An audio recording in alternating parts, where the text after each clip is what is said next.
Hi everyone. Hi all, how you doing? Friday again. Yeah, happy Friday. Oh, is everyone looking forward to the weekend? Did you say Oh, I hi know to I am. everyone in chat? Sorry, what were you saying? I said, I know I'm looking forward to the weekend. It's I'm been a bit ex- of an MF of a blooming week, to be honest, hasn't it? yes, Ugh. I'm But exhausted. yeah, it'd be nice to just sort of relax for a bit and chill. But big ups to the people in chat. So we've got Brum Vixen, David Matheson, Lisa Payne, 4CN, hey, Funky, Funky. Hi uh, Jeffy. Taylor. We've got a few more. Yeah, Katrin, John. So I hope you're all well. You guys are all set for the weekends? You got anything fun plans? Do you want to read out the disclaimer? Or do you want me to do it? I've got. Do you know what? I don't know if I can see it because I haven't got it open on that other thing. Are you able Okay. to do it? Yeah, I'll do it. So we are a topical discussion channel and any discussions are for entertainment purposes only. The opinions expressed by the host and guests are based on personal experience and research they may have conducted. However, they are merely personal opinions and should be treated as such. Theories within contents are not designed to offend or incite hate towards anyone. We encourage our community to remain respectful and kind to other members and guests. So There we that's go. that then. Yeah. Oh no, I think we need to do the the warning as well, the trigger warning, because we're going to go and talk about some of the tacky stuff today, but some of it might be a bit triggering. We did have some people triggered in our last episode, so it was a bit it's hard for us to read as well, isn't it? We don't particularly like reading it, but we've got to get it out there. Yeah, So I found the last lot that we'd done, that was quite hard. yeah, it's just Hi you don't Jess. want to hear all the stuff. But yeah, hope everyone's had a good week this week. What a wet week it's been. Oh, I know. Yeah, you've got the rain where you are now. Oh, Yeah. 14, I'm just reading your post about Blackburn to go and see Peter's presentation on Monday. I wish. Oh, that sounds amazing. I'd love to do that. I can't go sadly on Monday, but if he does one a little bit nearer me, I'll definitely be going to see him. But obviously they need to find Xylo first. Yeah, bless him. Bless his socks. What a Every day nightmare. I'm looking. Can you imagine what that family are going through Yeah. with a 2-year-old? It just, if anyone from the family's listening, we send on our condolences and our respects and our prayers. It's absolutely tragic what's happened and what you're going through. No parent should have to go through that. And I'm just praying to God that Peter and his guys can find him. I know knowing Peter, he'll be doing his damn best to find him. Yeah, it was And the police every as day I'm well. looking. I'm looking Yeah, for an yeah. update and praying that we wake up and today's the day. But bless him. I just Yeah, hope that he's found really, really soon. that's it. It just helps the family have closure and they can grieve then Yeah. and have him there and they know where he is because it's just really hard for them. So Yeah. but anyway, we're going to go through today. We're going to talk about water shock, cold water shock, and We've got we're going to Rebecca have Smith's statement. Rebecca Smith's statement. What's the other one? Oh, is it the Fitbit as well? Fitbit, yeah. Fitbit. So there is quite a lot of technical stuff. So please bear with us trying to get our teeth around some of the technical terms. It's a bit hard. We've got it all drafted out here in front of us today, so we should be good. So I think are we going to start with Professor Tipton? Yes, Professor Tipton and Dr. Morgan. So these two were high grot bags. These two are the cold water shock professionals. Yeah. So, hi Danvers. Oh, hiya, Danvers. Oh, we're using some of your photographs on here as well. You might recognise some. But thank you. Thanks, darling. Yeah. So I'm going to start. I'm going to be the coroner, Dr. Aidley. So where we follow off from, it's we've just heard from PC Thackeray, and he's basically been asked to remain in court while the next three witnesses give their evidence. That's Professor Tipton, Dr. Morgan, and Dr. Lorna Dennison Wilkins.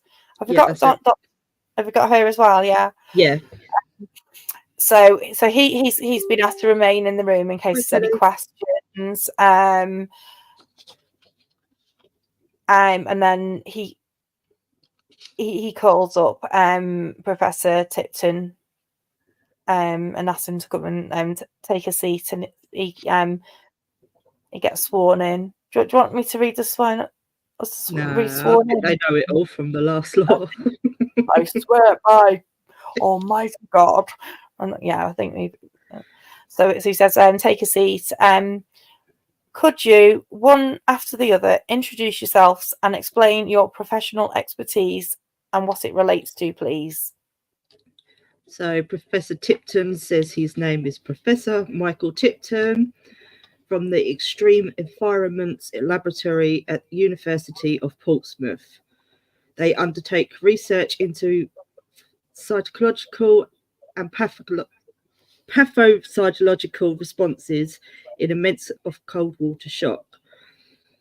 He's published over 750 papers, reported abstracts, etc. in the area, and a member of the Council of the Royal National Lifeboat Intuition.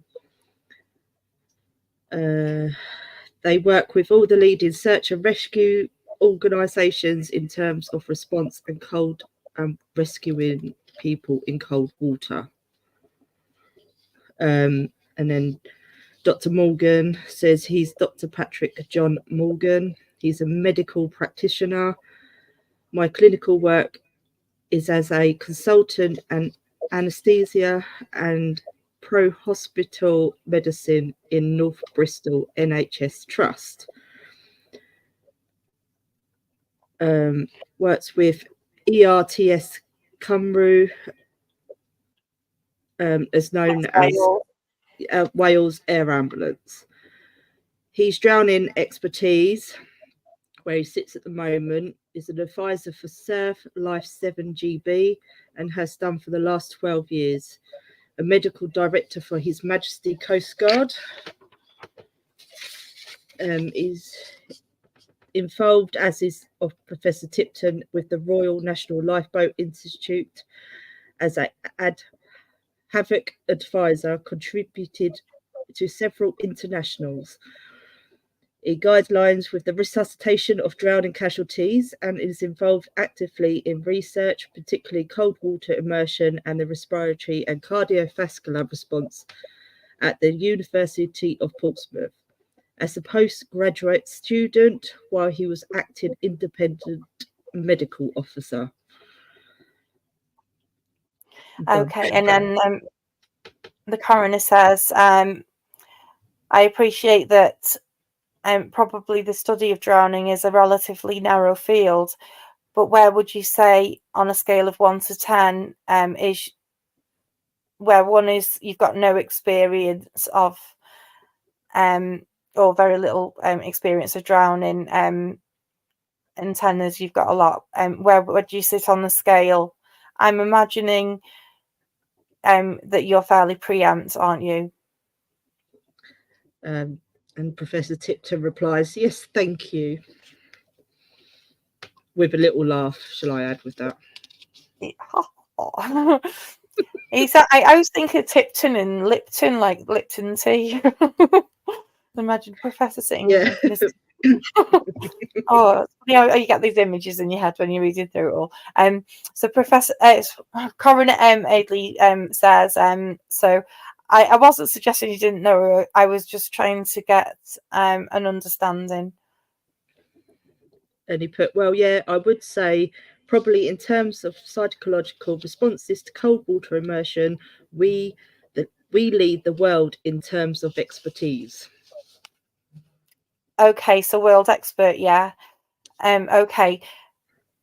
Do you want to try for better than Dr. Morgan? Or better than that Dr. Morgan? And he replies that he can't compete with the singular world experts, but can happily say, I sit on the International Liaison Committee for International Lifesaving, where he's one of 10 who arguably are the top 10 to 12 medical practitioners in the world with respect to drowning and resuscitation. Oh, wow. So we've got number 1, somebody from the top 10. Yes, sir. Okay, very kind. In terms of your approach to this, can you first of all explain what? And I don't mind who takes the question. I'm going to leave it entirely up to you. Could you explain what you mean by drowning, please, and how to say it differs from asphyxiation? It's so weird because I had to listen to this so many times. I can actually hear it in my head. You hear the voices, don't you, Yeah. as well? I would love to play it live. Honestly, I think it would be a lot more interesting for you guys if we could do it that way as well, but we're not allowed. Drowning is officially defined as immersion or submersion in water resulting in respiratory impairment. The outcome of that event is either death or survival. If there is survival, that can be survival without any disability, or can be survival to quite extreme disability and profound handicap for the rest of your life. As an overarching definition, that's where you would start with a drowning, the process of drowning itself. It starts when somebody enters the water. Upon entering the water, the individual tries to maintain their airways. Breathing being a base function of life, they will maintain their airways best they can. At some point, they will go below the surface. There will be an attempt to hold your breath. And when that breath can't be held anymore, the stimulus then on the back of your throat is then when you swallow water, preferably to inhale any water. Ultimately, the water will be inhaled, and thereupon the body becomes stale with oxygen, and eventually your heart and lungs go into cardiac arrest. There's a phase there where there's a potential for resuscitation. And then once that phase has passed, then it goes into a position where the individual has died and there's no resuscitation possible. That is a summary overview of the drowning process. The drowning process is then complicated by cold water or therefore pre-existing factors. Sorry, I've lost where I am. Any pre-existing medical conditions and any pre-existing trauma before the joining event. If there is anything that happens whilst in the water, for example, you bang your head and then you happen to have a medical or traumatic event whilst you are in the water. It would defer to my colleague as one of the cold water expert motions to describe the specifics to the process which are applicable on this particular day. And then the coroner stops because the press can't hear and sorting out mics. And then we go over to Dr. Morgan. This is a lot of reading for me tonight. I know you've got. Want me to be Dr. Morgan as well? No, it's fine. Don't worry. Are you sure? Yeah, I said in the particular compliance on the day that the temperature of water where the cold water immersion becomes an important, and I was therefore point to Professor Tipton as an expression, then warn experts in this area. And then we go to Professor Tipton. Yeah, so we've already heard about the term of cold water shock. We coined that term back in the 1980s to describe the initial responses to immersion in cold water. With a sudden immersion in cold water, you get a rapid fall in skin temperature. The rapid fall in skin temperature provokes the series of cardiorespiratory responses. So of the lung and the heart, that includes the gasp between 1 to 2 litres, sometimes up to 3 litres. That's an uncontrollable breath in. That's followed by then an uncontrollable hyperventilation. And at the same time, the workload of the heart is increased because the blood to the skin is shutting down to protect your body. But the output of the heart goes up, so that puts pressure on in the system up. So you see an increase in blood pressure, an increase in the work of the heart, and uncontrollable breathing that response peaks somewhere between a water temperature of 10 degrees and 15 degrees Celsius. And here we're talking about a temperature of maybe 3 to 5. So they was referring to, obviously, the temperature of the River Wyre on the 27th. So that would have evoked a particularly powerful cold response at its maximum. And the lethal dose of water into a lung, just to put it in perspective, in the freshwater is for somebody of around about 50 kilos is about 2 litres. I think we've got those pictures of the glasses of water now. Oh yeah, that's a good time to put them up. Now that the first breath in should be 1 to 2 litres in somebody of that weight. So they're referring to Nikki's weight of 50 kilos. So this is how much fluid was inside Nikki's lungs.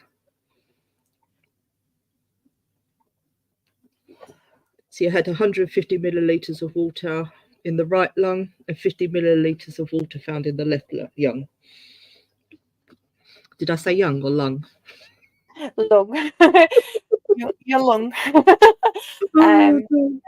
So together that's 200 millilitres of water inside Nikki's lungs, but it's not equal, which is, I don't know if that's normal. This is what we're disputing a little bit, because you'd expect it to be normal and equal, wouldn't you? Mm-hmm. Yeah. So to have more in one lung than the other, then that means the remainder of the left lung has got air in it, assumably.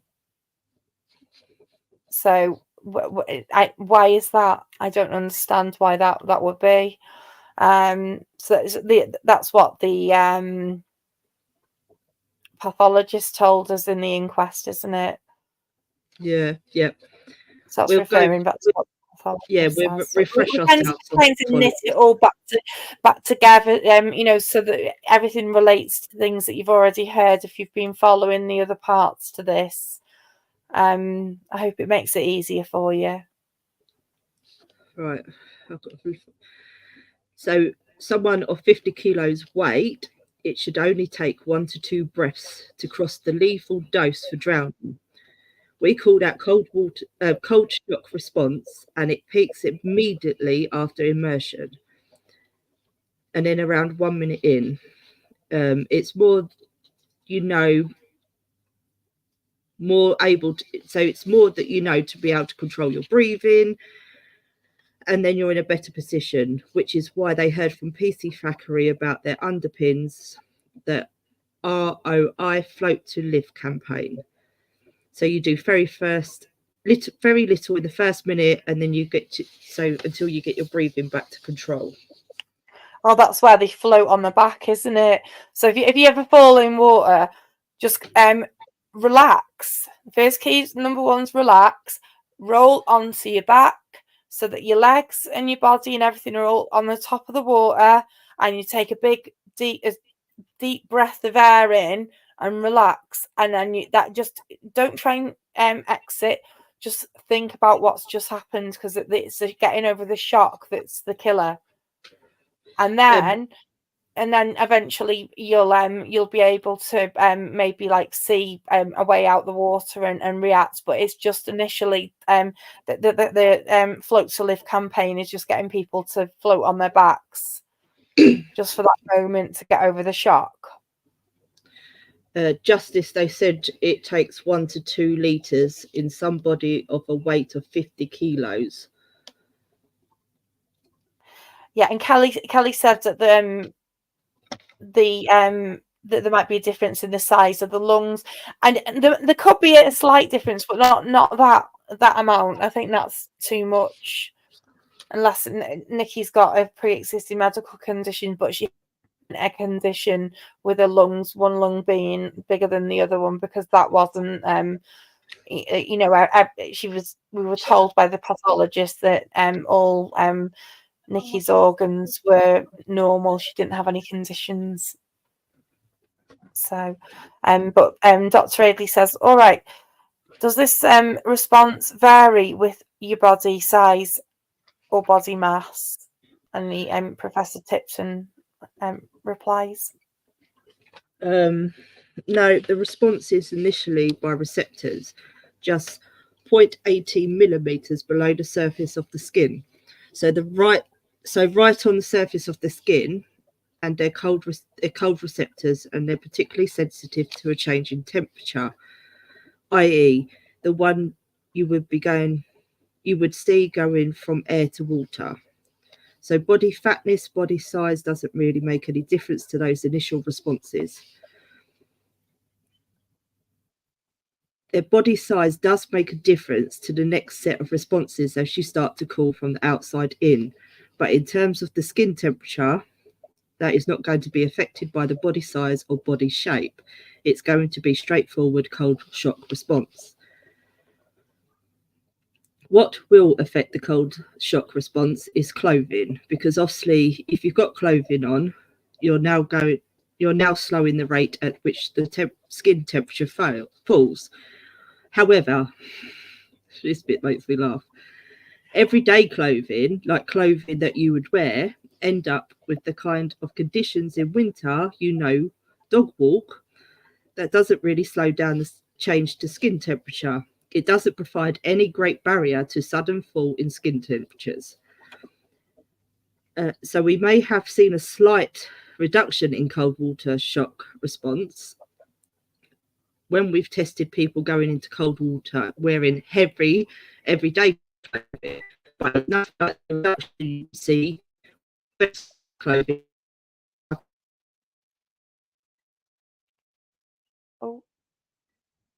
Temperature, you would still, suggest that there would be a particular powerful initial response culture to immersion. I lost you then. I don't know. Did everyone else lose Michelle for a moment? Sorry, guys. Did it go quiet? It just it went a bit robotic. It sounds like a signal. Can anyone in comment just say, did you hear her? Did you hear Michelle okay, or was it just my system? It might have just been me. Looks like it's just me. Did everyone hear that okay? No. You're going to make me read it again now, aren't you, guys? For a moment, it went like a Dalek, Lisa Payne said, like RT2D2. Usually me that does that. So did you hear about the body size and body shape? Yeah, we heard that part. Yeah. I think. What about the clothing? I think it was when you were talking about the clothing. That's Right. where it started going a bit robotic. So they say what will affect the cold shock response is clothing, because obviously if you've got clothing on, you're now slowing the rate at which skin temperature falls. So they're saying that if you've got clothing on, it's going to slow it down, right? However, everyday clothing, the kind of clothing that we would wear with the kind of conditions of winter, dog walking, doesn't really slow down the change in skin temperature. It doesn't provide any great barrier to a sudden fall in skin temperature. So we may have a slight reduction in cold shock response when you've tested people going into cold water wearing heavy, everyday clothing, but it's nothing like the reduction you would see with a specialist clothing, like a wetsuit or a dry suit. So you would still predict, particularly in water at that temperature, you would still, suggest that there would be particular powerful initial response culture to immersion.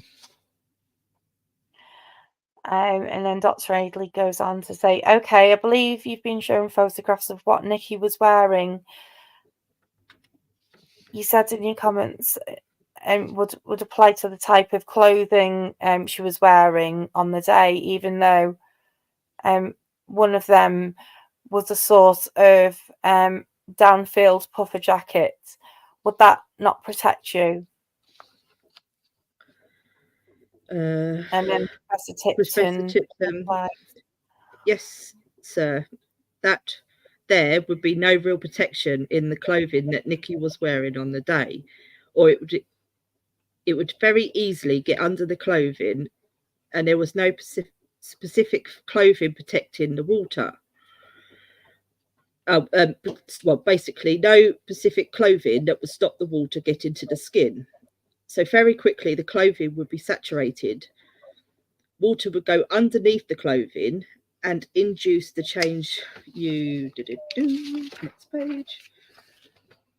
So you remember that the maximum cold shock response occurs in water between 10 and 15 degrees Celsius.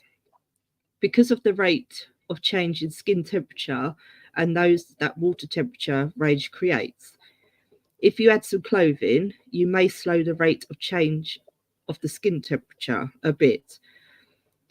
If it's non-specialist clothing, like everyday clothing, but if you drop the water temperature by 6 or 7 degrees Celsius, then you're back in the situation where you would have the maximum cold shock response, in my opinion. And then Dr. Aidley says, you've talked about what happens when somebody goes into physiological shock. What happens to their body when you go into cold water? What happens to you psychologically? How do you function psychologically with cold shock? And Professor Tipton says, yeah, you're absolutely preoccupied, of course, with the challenge that you're being presented with, that you're in a situation where you need to breath hold, but your ability to breath hold is significantly impaired, if not removed. For those first seconds in water, people really aren't considering anything else. And we've heard people talking about routes to escape and going back where you came in. And that wouldn't be something that you'd be thinking about in the first seconds of immersion. 15 to 30 seconds of immersion, you are obviously preoccupied with attempting to hold your breath and attempting to get back to the surface. If you've fallen under the water from a height, that puts you under the water. Or even if you're face down and you're trying to hold your breath, So I don't, there's not normal logical cognition going on. The kind that we might start applying now in this situation, if you are absolutely distracted and occupied by the experience of going into cold water, which at the temperature that's painfully cold experience, I would say.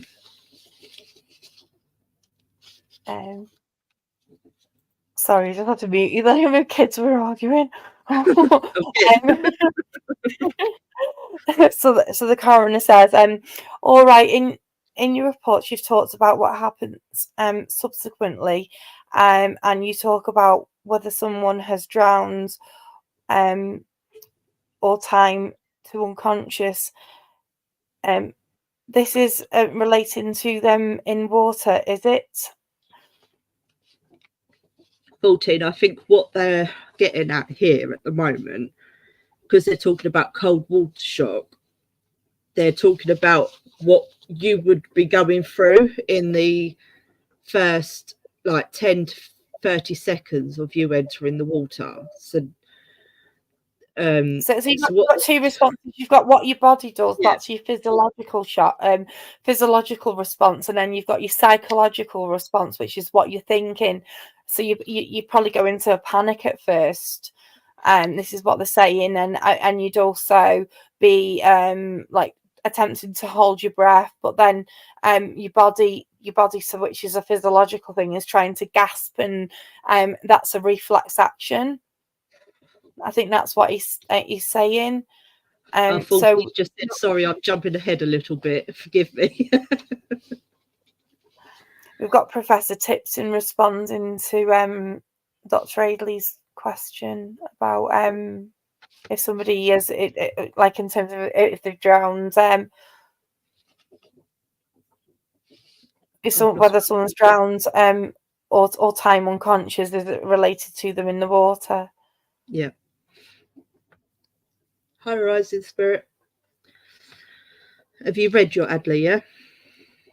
I've done Adler, yeah. So we're over to Professor Tipton now. Yes, I mean, it goes back to your first question. Yeah. So, yes, I mean, it goes back to your first question, sir, where you were talking about drowning and suffocation. It's a form of suffocation, but it's caused by water in the lung.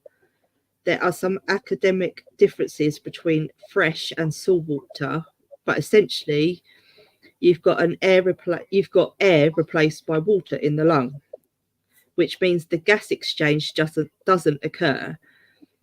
Then you have a period of consciousness, which is determined by the amount of oxygen that is in your body, which is on average around about 2 liters. A bit less for smaller people and better for bigger people. Then the rate at which you consume it now is the situation where you people go into cold water. Yeah. Sorry, can I just stop you a minute? Joe, can we have the picture of the lungs up? That might help people understand this bit. Is that okay? Yeah, she's just putting it up. They will be consuming oxygen at anything between 3/4 of a litre and nearly 1.5 litres in a minute. Depending on their circumstances, depending on the temperature of the water, what they're doing in the water.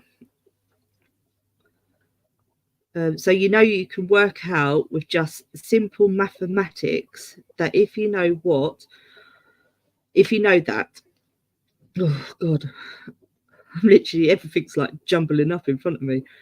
Oh, that's lovely, isn't it? Yeah.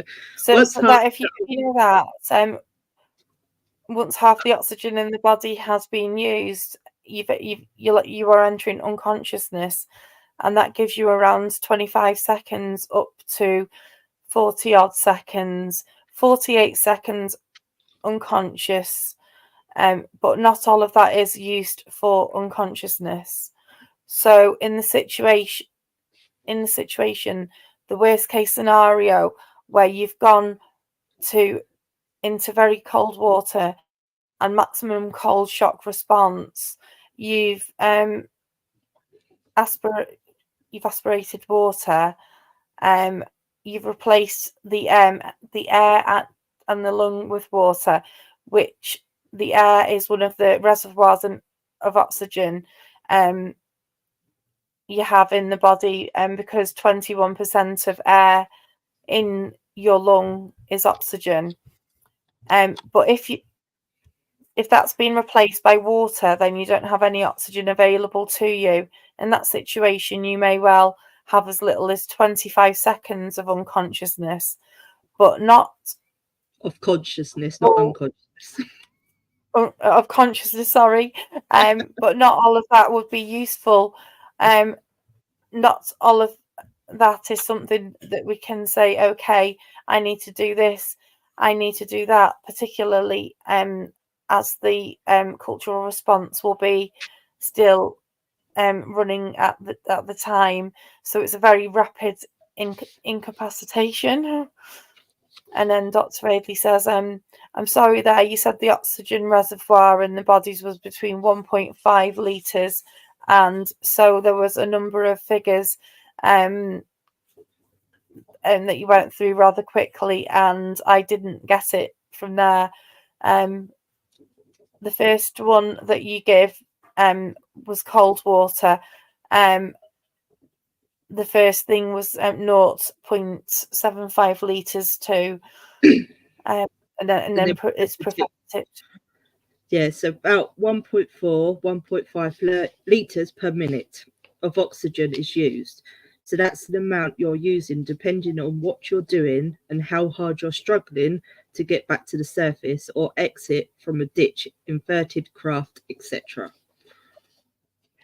And then Dr. Aidley adds, okay, then during this time you're using oxygen, and when the oxygen in the body decreases to 50%, you lose consciousness.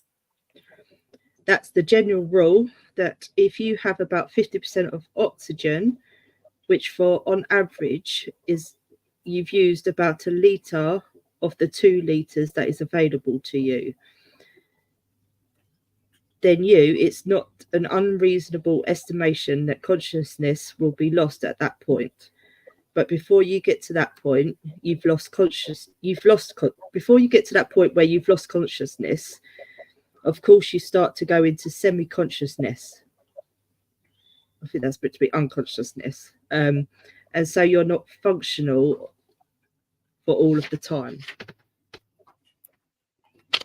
And then Dr. Aidley, okay, now you talked about there was a period of time, I think it was 25 to 48 seconds of consciousness.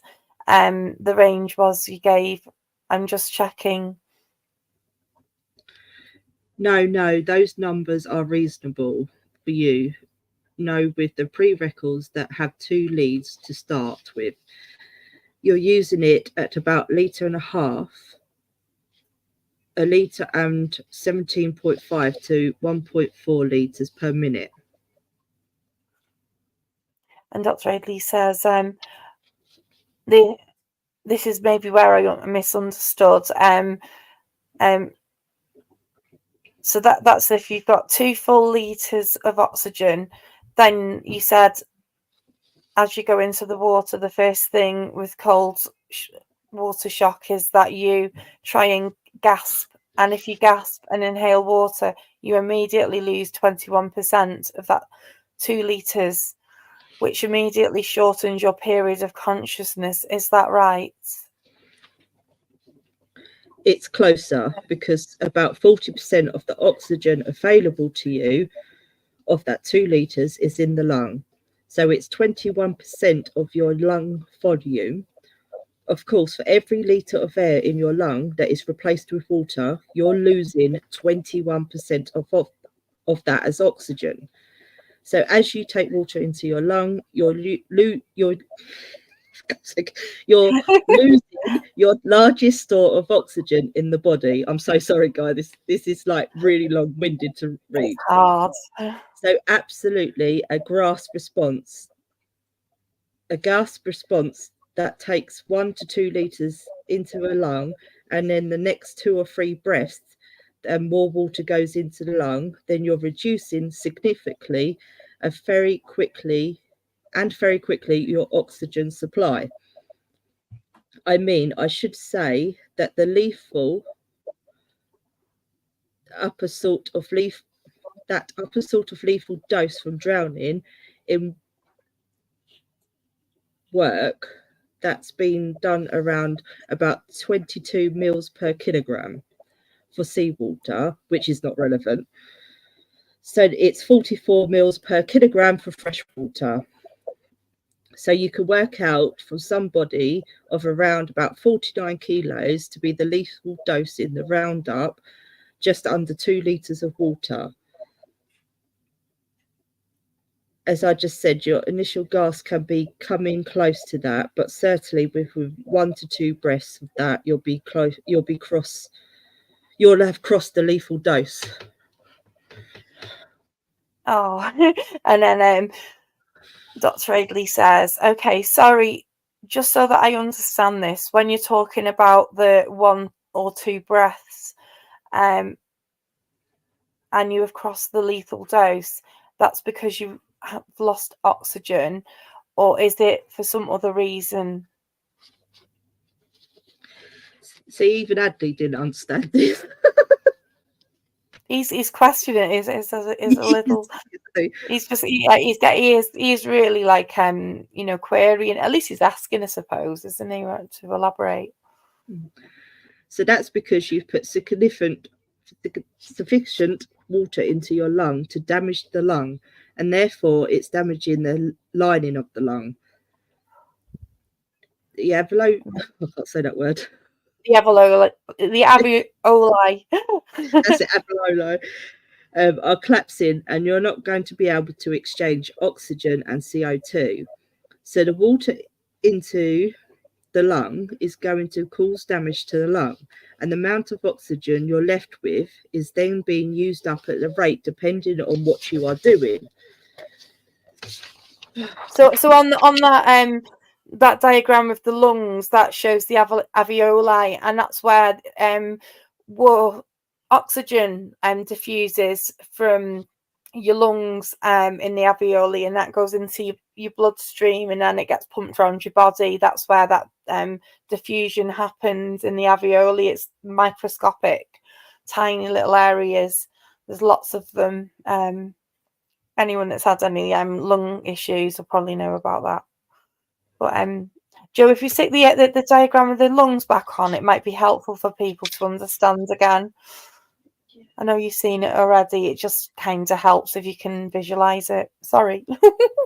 That's right. Give you a bit of a break. So, yeah. So the amount of oxygen that's left in the lung, it all depends on what you're doing.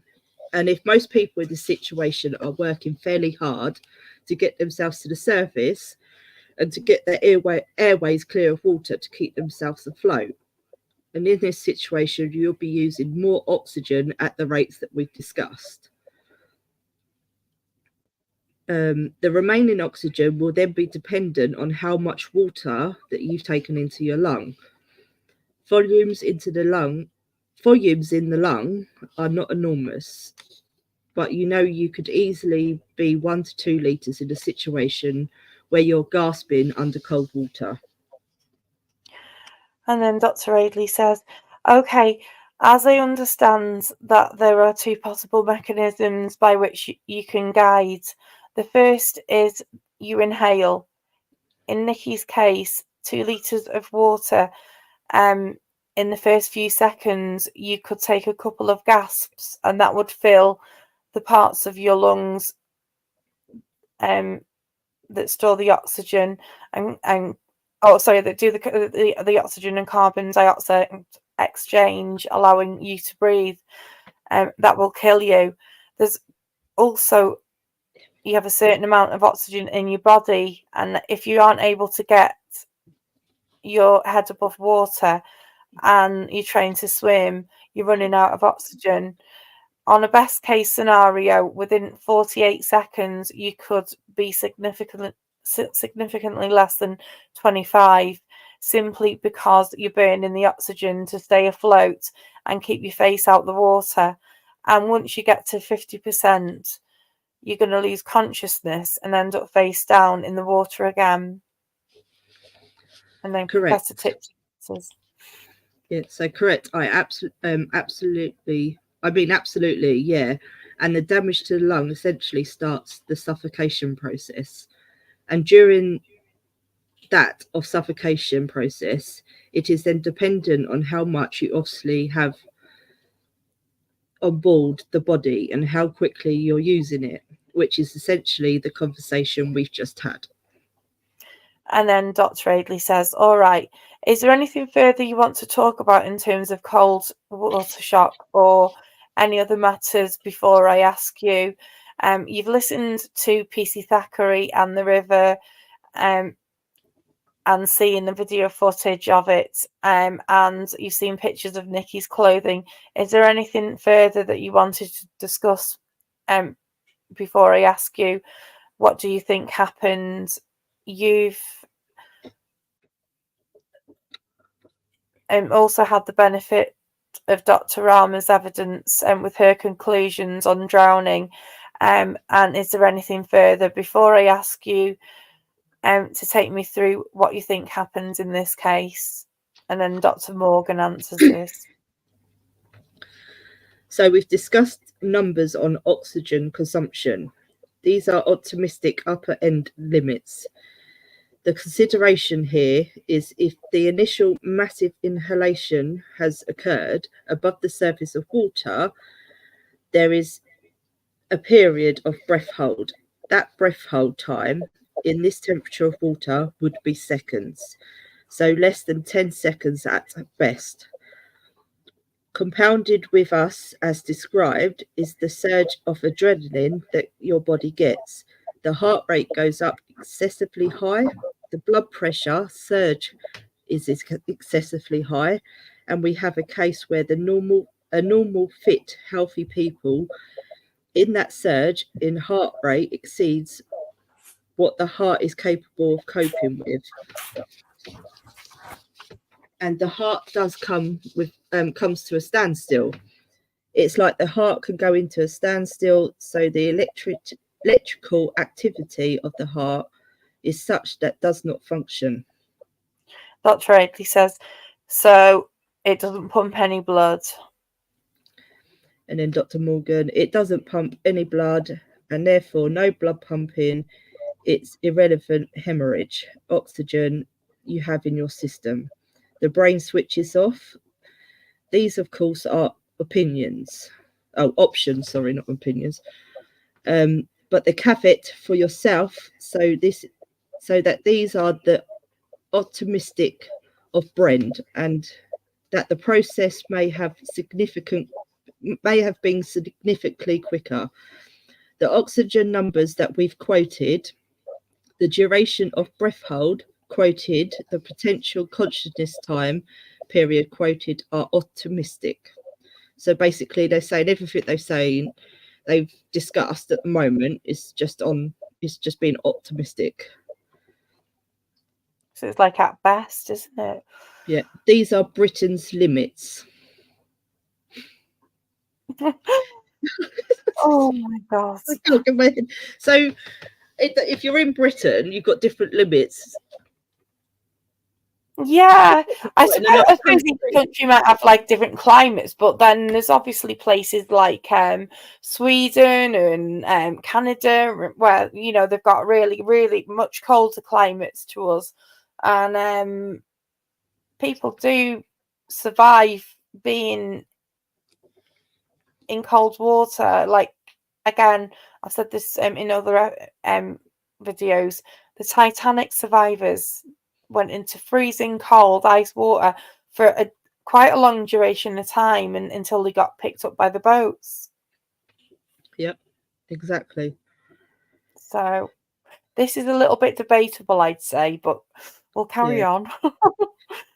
So this is Britain's limits, and it should be taken with the caveat that they may be potentially shorter. On the assumption, on the occasion that the individual has taken that gasp, their initial gasp and their head is above the surface of water, then they've gone below the time in which you have to hold your breath in this temperature of water will be less than 10 seconds. Very likely 1 to 2 seconds at its best. The other option that we have seen in other case studies is where the initial surge in adrenaline or entering the water causes the heart rate to become incredibly rapid, to the point that the electrical activity of the heart is too much for the heart to take and the heart stops pumping blood. These are That's options. A heart attack, isn't it? Yeah. These are options, and as I say, it's providing the best. As I say, it's providing the optimistic end of the spectrum in terms of the numbers that we have provided. And then can I just point out that the pathologist, when she examines Nikki's heart, said her heart looked normal. If you've had a heart attack, there's going to be damage to your heart chambers, and that would be visible, to a trained pathologist. They would see damage to the heart. If you've had a heart attack, they would know. So she never mentioned any heart attack symptoms. Anyway, Dr. Adley said, so the absolute best case scenario for somebody entering the water of Nikki's build, body composition, clothing, with a water temperature of 3.6 C, or is that 3 to 6 OC? 3.6 degrees Celsius. Is that what they recorded it as? Yeah. On a best case scenario, we have approximately 48 seconds before you're going to lose consciousness. And on a worst case scenario, it can occur in 1 to 2 seconds. And then Dr. Morgan replies, that's correct. That's 48 seconds of loss of consciousness. But of course, as discussed, it's not functional consciousness, or 48 seconds, because it's a scale from being very conscious to unconsciousness. And so it would likely be somewhere in the region of 30 seconds or 20 to 30 seconds of functional consciousness, but absolutely unconsciousness at 48 seconds. Oh, bless you. Just to go through these things, that this this expert was brought into the inquest, and this was their sole explanation for what happened to Nikki. However, we don't have any evidence really that this is actually what happened to her, actually factually. This is a kind of medical assumption. They're all just going on numbers that, they've done some trials. Yeah. And then Professor Tipton says, yes, and I think just to add that even during the 30 seconds, you're going through a drowning process. So you're not, as we are today, thinking straightforwardly and logically. You're actually in the drowning process. The one distinction, of course, is whether the initial gasp occurs under the water or above the water. And in my opinion, would be that if Nikki, this bit, I think it's this bit that made me not laugh, but I was just like, seriously?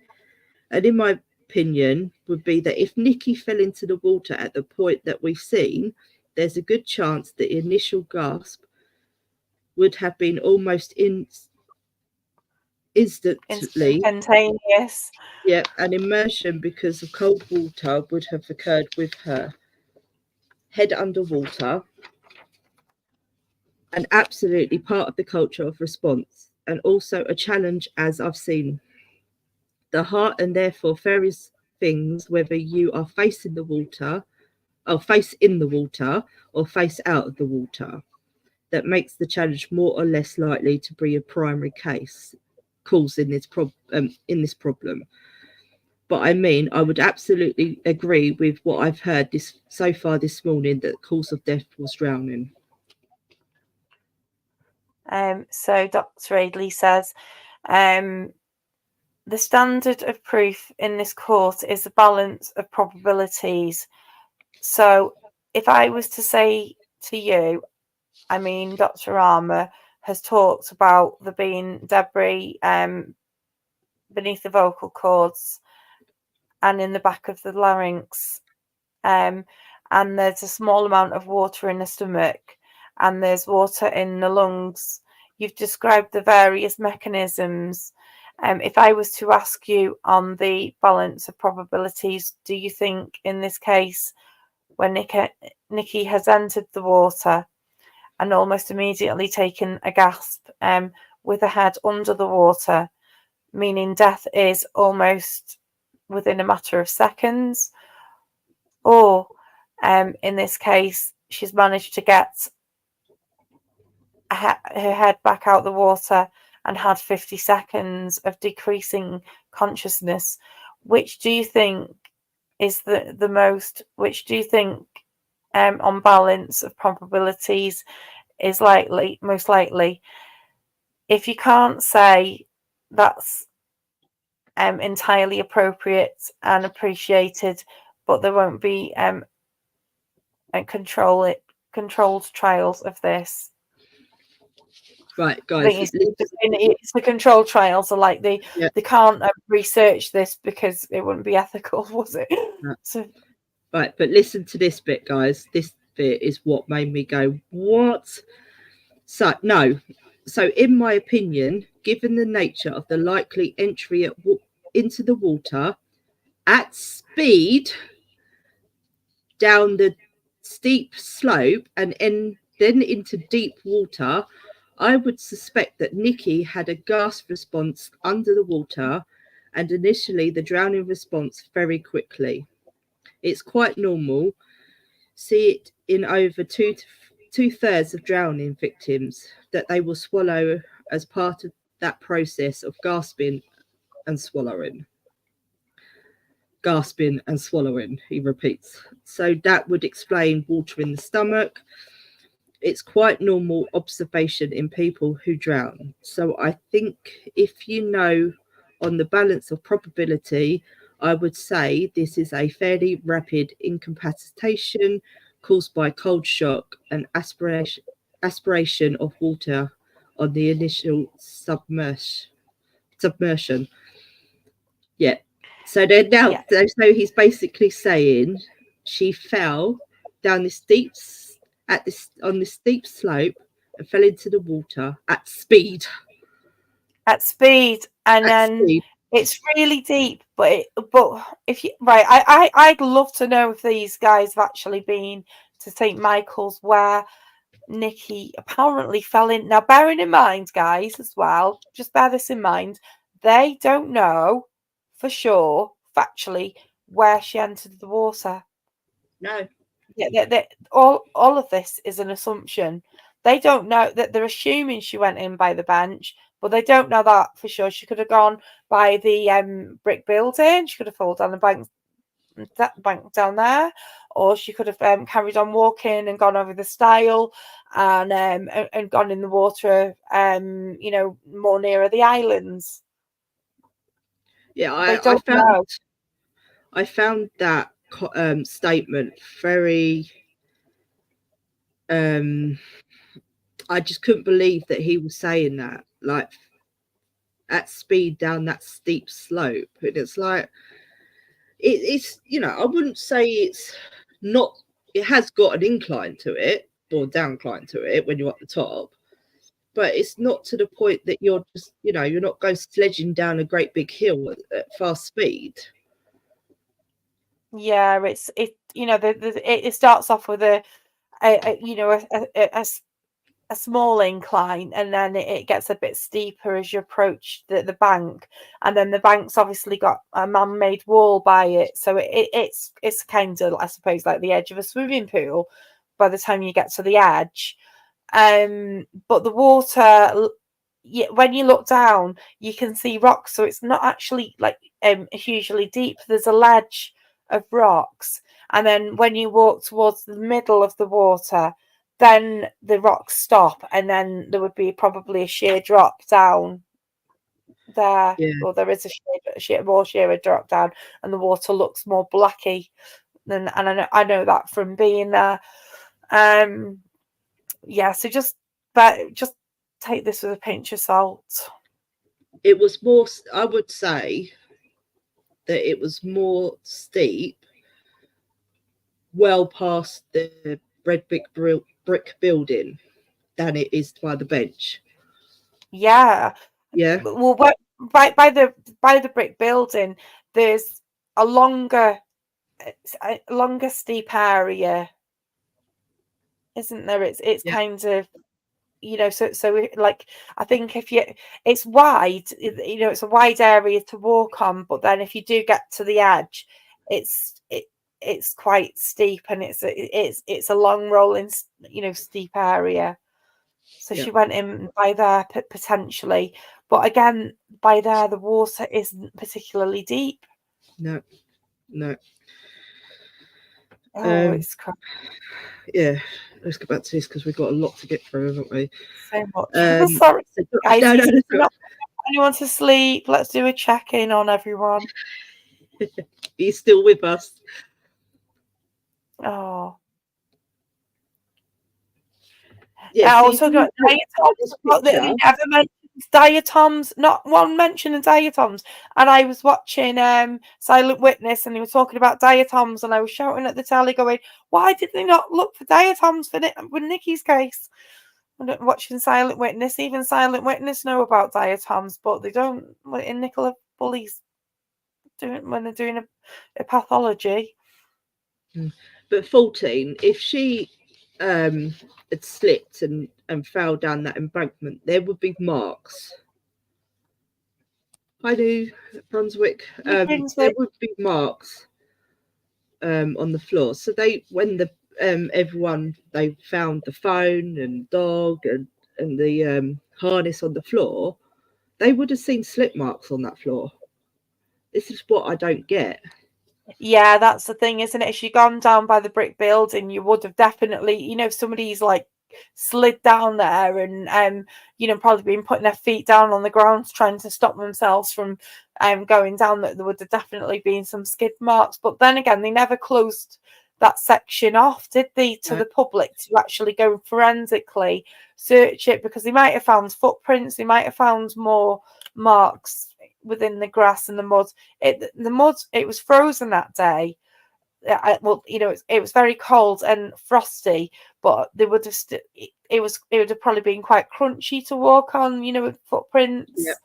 So there still would have been some evidence there of footprints and skid marks and things like that. So yeah, and she would have been prepared. I know it's not a long slope down, but she would have known that she was going in within that second. And I think if she'd fallen into that body of water by the red brick building, I think she'd have been able to get herself out. Yeah, exactly. Because it's not such a high bank. So Dr. Morgan, I would agree, sir, that on the balance of probabilities, Nikki has entered the water. She has taken that initial gasp and from there sustained a drowning event. And that has been a rapid period, and she has been incapacitated and been unable to recover from that. Fine. Just so I'm clear, rapid is what? Less than 10 seconds? Dr. Haley. Yep, and Dr. Morgan, in this case, the rapidity would have been less than 30 seconds from entering the water to be unable to affect any level of function from the conscious level. And then Dr. Edley says, okay, thank you very much. If there's anything further that you think I ought to have said, Oh, then there was he remembers something. Oh, and then there's something else in turn. When Nikki enters the water, a piece of Thackeray was talking about to the nearest point at which you can put your feet down to this is 40 meters downstream, and the flow is 1 meter per second. Would Nikki have lost consciousness well before reaching that point where you can put your feet down? And then Dr. Organ replies that in his opinion, yes. And in fact, that he thinks it's almost the other way round, and say that the fact that Nikki was not in the position to assist herself at that time was probably because she was unconscious. But on that ledge area, though, she could have put her feet down. You know, the initial part where she went into the water, if she'd gone in by the bench, that wouldn't, if you would see the rocks there, she would have been. I believe that's less than 4 foot, so she would have been able to put her feet down on the stones and stands. In my opinion, Dr. Jenny. Yeah. Right, and yeah, Dr. Ailey says, is there anything further you think that I ought to have asked, but I haven't asked? Any further opinion you wish to express? Not at this time. And Dr. Ailey says, thank you very much, Miss Cartwright. And to anyone who's not familiar with the case, Miss Cartwright is the Bully family's legal representative, and she says, "Sir, no questions, thank you. But I'd like to thank Professor Tipton and Dr. Morgan for the clarity of your evidence to assist the families in understanding that Nikki came to her death. Thank you." And then Dr. Aidley adds, thank you very much for coming. It's been extremely helpful and very useful to listen to your evidence. Who's Sergeant Dennis Wilkins? Is that you? I'm about to break for lunch, so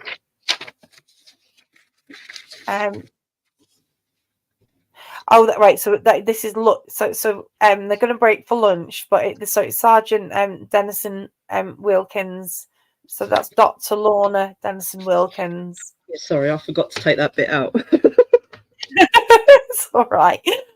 I think this is just a support environment, what it's like in there, isn't it? There's just all this stuff going on. I think I was probably going about cross-eyed by this point.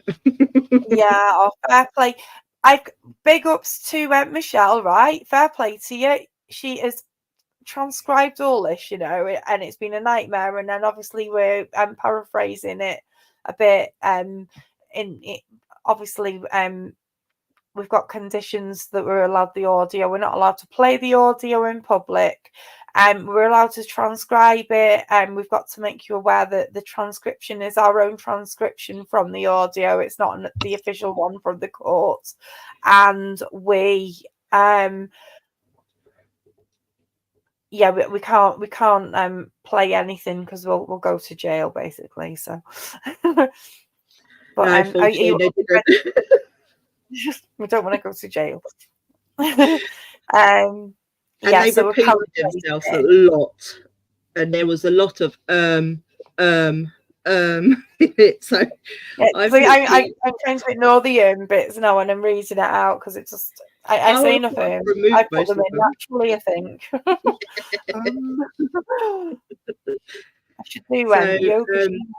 Dr. Lorna Dennison Wilkins swears herself in. I was going to say signs herself in then. Swears herself in. I swear by God Almighty. Yeah. And then Dr. Aidley says, thank you. And take a good afternoon. Please, can you explain, could you tell me your full name and explain your background and your qualifications? I didn't quite know what to make of this woman. It'll be interesting to see what you guys make of her. So she says her name is Lorna Dennison Wilkins. She's a serving police officer for 25 years. For 8 of those years, she's been serving as a police officer. She was an operational member of the unit, much like PC Thackeray is on. She was a police diver, a dive supervisor, and did work full-time, similar to that of PC Thackeray, for 8 years of her service.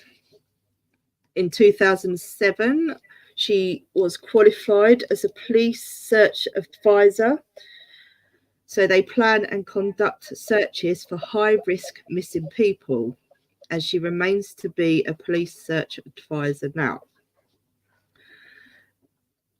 Shortly after she arrived on the dive unit, she saw there was a pattern of body movements where we have had missing people, and they went in, and where they went into the water.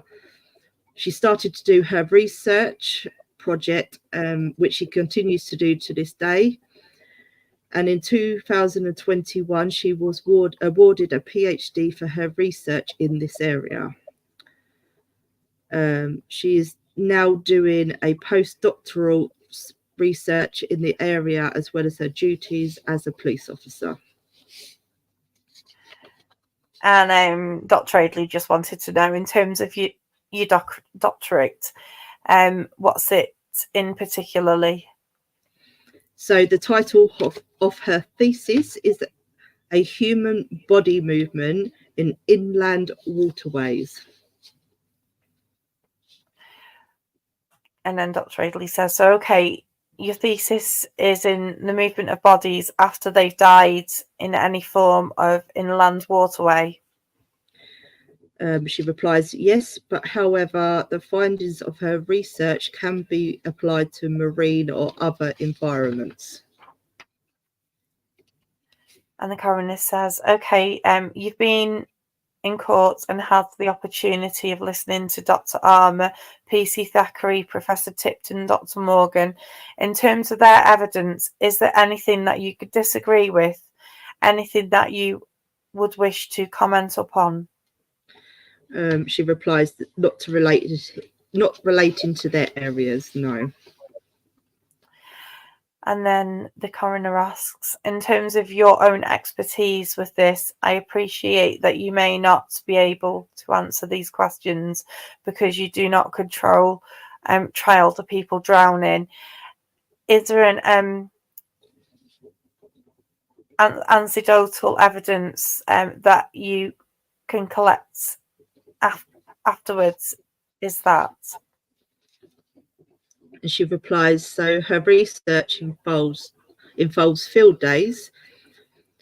So she has people send me their questionnaires where possible of the field data cases. But she also does experimentation in fluids laboratory at the university relating to it. So basically, she looks at the field data, she looks at the cases, and she sees a pattern where coming out of that,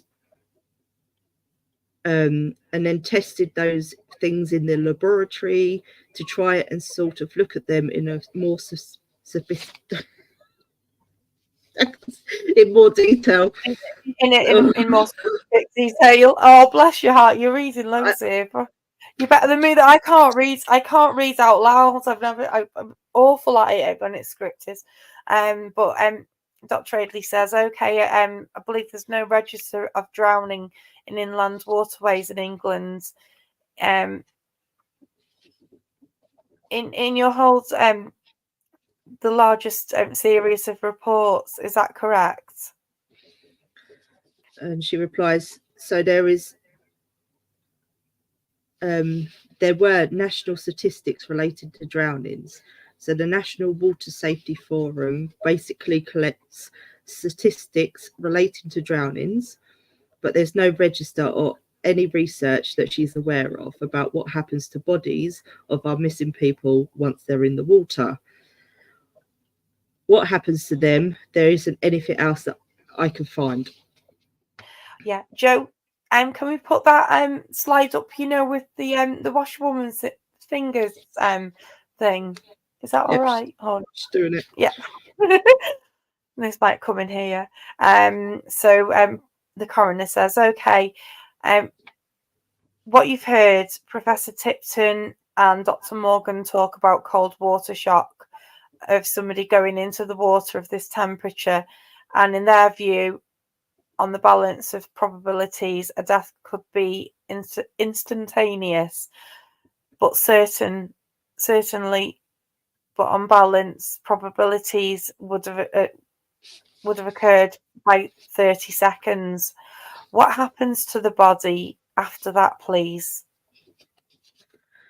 And Dr. Lorna Dennison Wilkins replies, it all depends on what the person is wearing. So I was asked by the police search advisor in Lancashire Police to give a report on the likely buoyancy of Nikki's body so they could try to establish priority areas to look for Nikki when the search was ongoing. And the coroner asks, I don't want to go into the operational side of this. What I'm interested in is, once she's drowned, is she going to move downstream with the flow of the river? I found that bit quite interesting because I was like, oh, did she drop herself in that then? Because she said that Lancashire Police contacted her about the buoyancy so they could estimate where Nikki would come up. That's what I got from that. Yeah, that's an interesting point, actually. Yeah. So, yeah. because they did actually predict the date, didn't they? Yeah. And whether or not that was linked into it being a high tide the day before as well, she might have given them a case of scenarios where. Yeah, because straight away he was like, I don't want to go into the operational side. So Dr. Lorna Dennison Wilkins, so in that report, she basically assessed that Nikki might have had some buoyancy initially in her clothing, which once expelled from her clothing, if there is any movement or if there's any buoyancy come the air bubbles, if you like. So once the air bubble come out of her clothing, her body would be negatively buoyant. So basically she would have sunk under the surface of the water. That was her assessment. And then the coroner says, all right, in terms of people drowning alongside rivers of this type, is this a commonplace event? She replies, yes, sadly, it's very common occurrence. I'm asked to constant frequently, and then as a practitioner, I see this as a practitioner and myself frequently. That doesn't make sense. So basically, she sees it a lot. Yeah. And then Dr. Adley says, all right, in terms of people, you've heard what PC Thackeray was saying, that people can drown even in very shallow water that they could stand up in. Is that your experience as well? And she replies, yes, it is. And why does that occur? Well, because of the cold shot that was described by Professor Tipton and Dr. Morgan, the National Water Drowning Prevention Strategy, and states 44% of people who fall into water and then drown don't expect to have gone into the water. So it's quite a high percentage of people accidentally entering the water and then drown.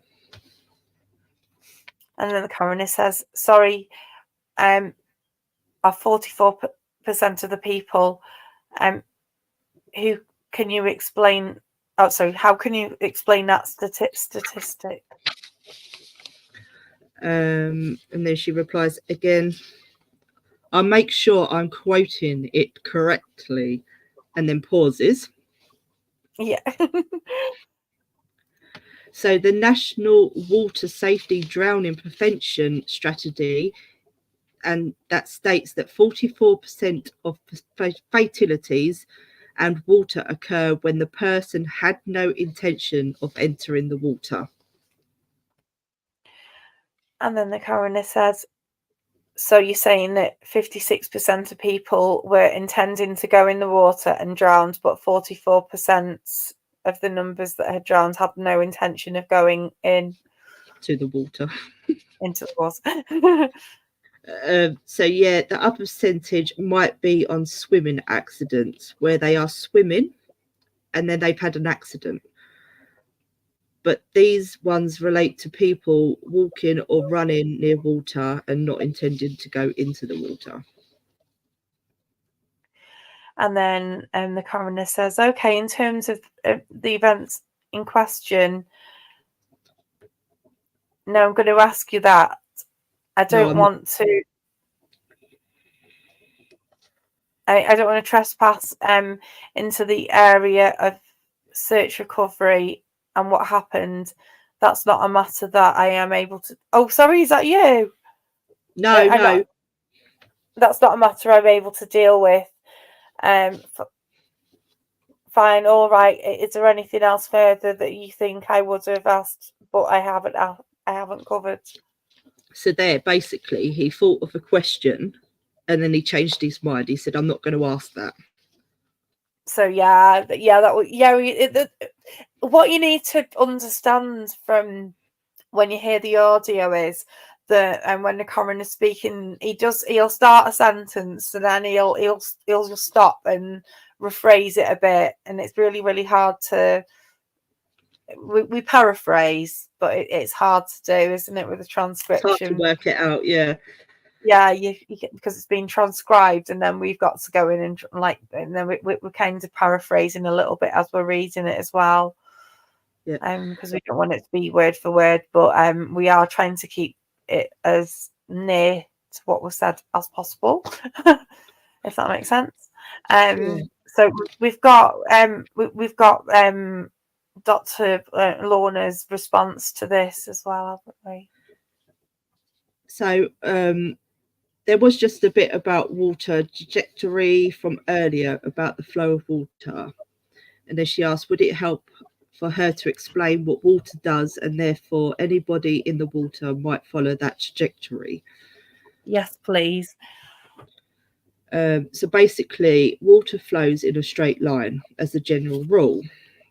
And when it reaches an object or a bend in the river, it then bounces off that bend, and then it flows straight into the next line, and then on to the next object, and so on and so on. So basically does that all the way down the river, and that's why on bends of rivers we get undercuts, because the force of the water basically burrows under that area. And then in the insides of the bends we get the washed up areas that we saw on PC Thackeray's video, where it's shallower and the water is a lot slower. So in the middle of that water flow there's a flake called laminar flow, and that's the most laminar flow, and that's the most quickest, speediest of waters. So that will go directly in a straight line as a general rule, and it will be the fastest flow. And as you get around, when you're doing whitewater rafting, they aim for the laminar flow. Yeah. As that gets to further towards the bottom of the water, that slows down, because that's where the friction of the bottom of the area of water. At the sides of the river, there will be a process called laminar flow.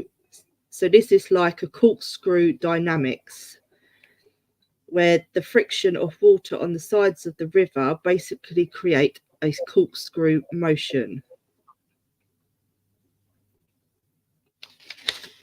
So that was just to clear up. If our water shallows into, as we saw in PC Thackeray's video, the force of the water will really accelerate through there because it's got to get through a smaller gap as it would with any narrowing in the river. And the coroner asks, okay, in terms of the speed of the water flow around the bend, where's the fastest speed? So the fastest speed is on the outside of the bends where we would have the undercut, and it slows towards the inside of the bend where we have the washed up of the sand. The deposits of sand or soil or organic matter. And then the coroner says, and in terms of the water flow on the day that PC Thackeray was estimating that is a metre per second, how difficult is that for somebody of, say, 49 kilograms to swim against? My understanding of this, it hasn't been brought out in evidence, but Nikki was a holiday swimmer. So sort of breaststroke with head above water. So in terms of that sort of water speed, what is it like swimming in that sort of current if you could leave aside the problems of the cold water shock? And Lorna Dennison Wilkins replies, it's almost impossible to swim against the current, highly likely to be almost impossible. You've repeated yourself there. You would have to potentially go with the current and then try and find a place of safety if you could. Again, they're talking about the river, and it's like as if it's like the Niagara Falls or something. Yeah. It's not. It is. It really, really isn't. And I've swam in lakes and rivers all through my childhood. I've done canoeing, and a part of that is that you do have to spend time actually in the water, obviously in a wetsuit, but sometimes not. Sometimes being shorts and t-shirt in the water, and I've swam against currents before, and it's a bit scary if I'm honest. Because you do feel you get yourself getting swept away or swept to a side, but you can swim if you're in there and you haven't got cold water shock and you haven't just fallen in. But the way they're talking about this just annoys me because it's not. They're making it sound like it's a Niagara Falls and a really fast flowing river like the Dee or all these big rivers, and it's really, really not. If you want to go and see for yourself, go to St. Michael's and have a look and let us know what you think, because in my opinion it's not a big river and it hasn't got a big current. But Dr. Adley said, and would this be occurring, you'd be making the decision at the same time as trying to hold your breath and not drown? She replies, it would be really hard to make that logical decision. And then Dr. Ridley just says, okay. And then she replies again, in her opinion. And then Dr. Ridley finishes, thank you very much. Anything else? Thank you, Miss Cartwright. And Miss Cartwright says, no, thank you. And then Dr. Ridley says, if you wish to remain in court, you're welcome to do so. If you wish to leave, that's fine too. And thank you. And she goes. It's at the end. That's the end of that one, yeah. So what I got from her, so she was meant to be at this inquest because she's an expert in movement of bodies in water. But she hardly spoke about the movement of a body in water. She spoke about a river. Yeah, because I think like when she came up, I assumed initially that she was going to talk about when a person drowns, that they'd be at the bottom of the water, and and where it would go from there. Really, would they remain at the bottom of the water for a number of days before maybe bloating a little bit, and then moving on, or being swept slowly down with the current of the water. And then obviously you've got that weir to get over as well. I thought she'd talk about that, but she hasn't. She hasn't gone through any of it. All she's gone through is, obviously, he's asking her questions about the cold water shock. She's like reiterating what the other two guys were saying. Her clothes, and then he's asked her if there's anything else that he should have asked that he hasn't, and then that's when she starts to go on about the trajectory of the water, of the river, and the flow of the river. Yeah, which is again, it's like numbers. 44% of people have gone into water without knowing, like without intentionally going into a water and stuff like that. Not once has she actually said how a body would move in water. No, that is I'm confused by that as well, because I thought she would have explained in a little bit more detail what would happen, and how she would expect a body. I'm so sorry, it triggers me talking about this. Never mind anyone else, but how our body would move, how Nikki's body would have moved from where she went in to where she was found. But there's been no mention at all, and there won't be any mention of how she was found, where she was found. Nobody, none of the officers that recovered her speak. Jason Rothwell, we know he made a statement to the police and for the coroner, but that never ever got included. I wonder whether obviously they got her in because she's got the PhD and stuff like that, but they didn't want her to explain how a body would move in water, because obviously when someone drowns, they sink, they don't move. And then you've got PC Thackeray, who's saying that he believes that Nikki had floated all the way over to the weir and then disappeared. Well, the way he talks, it's like she's got a speedboat attached to her and she's just zoomed off at like 1 meter per second, and off she's gone, and she'll be in France before you know it. It's awful. It's really it is awful. I expected a better explanation than that. I think if I was a coroner, I was thinking, if I was a coroner, what would I want to hear? And I would want to hear from an expert like that lady how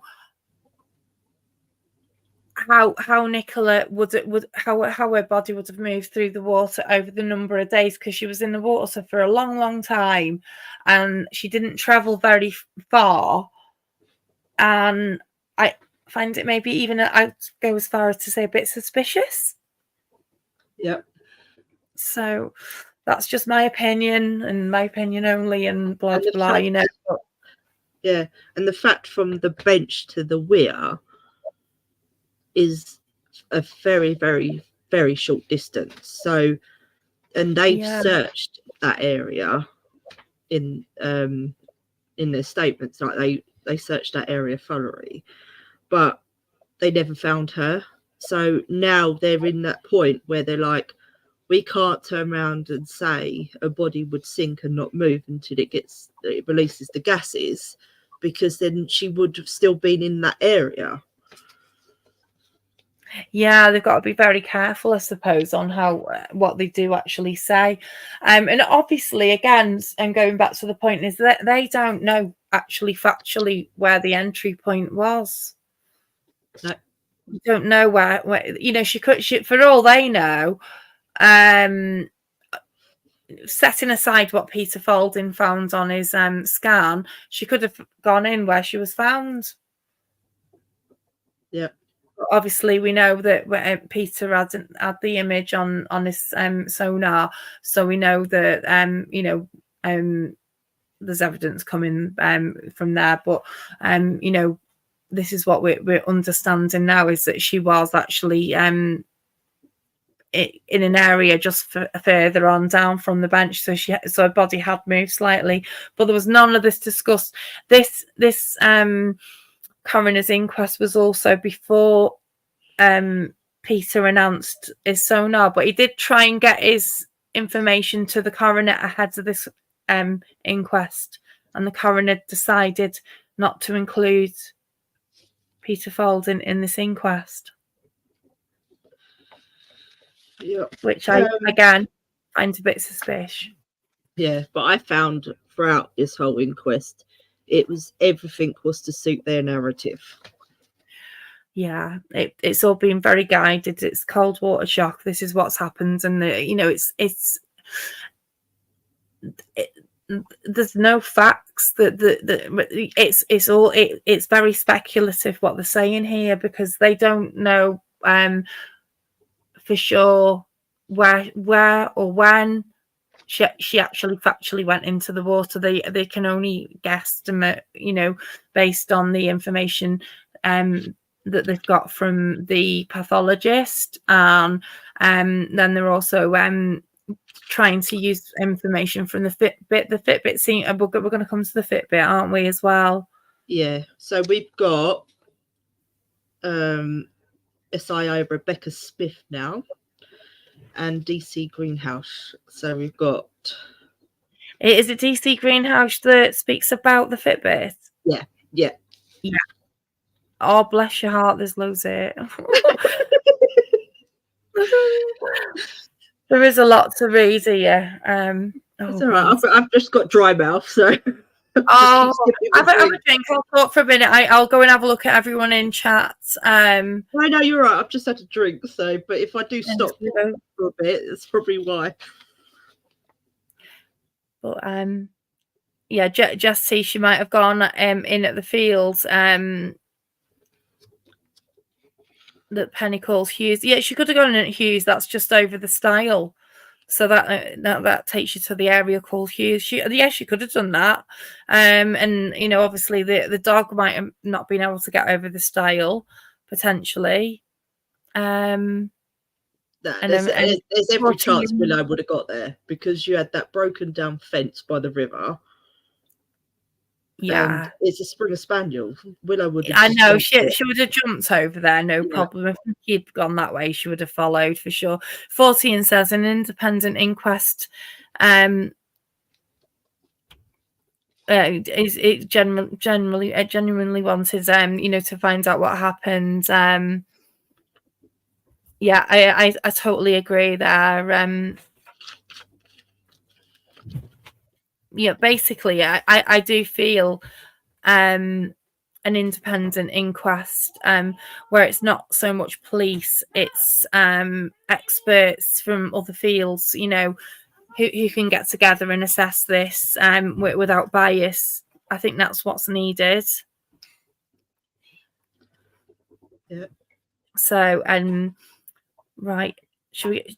Is everyone ready to go over to? If Nikki had fell in the river at the bench and floated, you could see that river the whole way round Hughes. You could see that river clear as day. So if she had floated from the bench all the way over to the weir, she would have been seen. Yeah, that's the thing, because there were lots of people looking for her as well, wasn't it? It was once the whole community realised that Nikki was missing, there were people walking the river, and they were walking that river's got some offshoots as well, and people walking down the offshoots looking for her. There was a structured search party that went out and looked for her. It was being coordinated from the tennis centre in St Michael's, where volunteers were going out looking as well. So yeah, I don't understand how she went unnoticed, personally. So yeah, so we've got Rebecca Smith now. She swears herself in, the usual, I swear to God, the evidence I should give, blah, blah, blah. Yeah, and then Dr. Adley says, "Good afternoon. Can you tell me your name, your rank, your number, and the specialist occupation, please?" He doesn't say your number, by the way. That's me trying to Americanize it. Then Rebecca Smith replies, "Certainly. My name is Rebecca Smith. I'm Detective Superintendent of Lancashire Constabulary. I am a PIP 3 and PIP PIP4 strategic manager of serious and complex crime.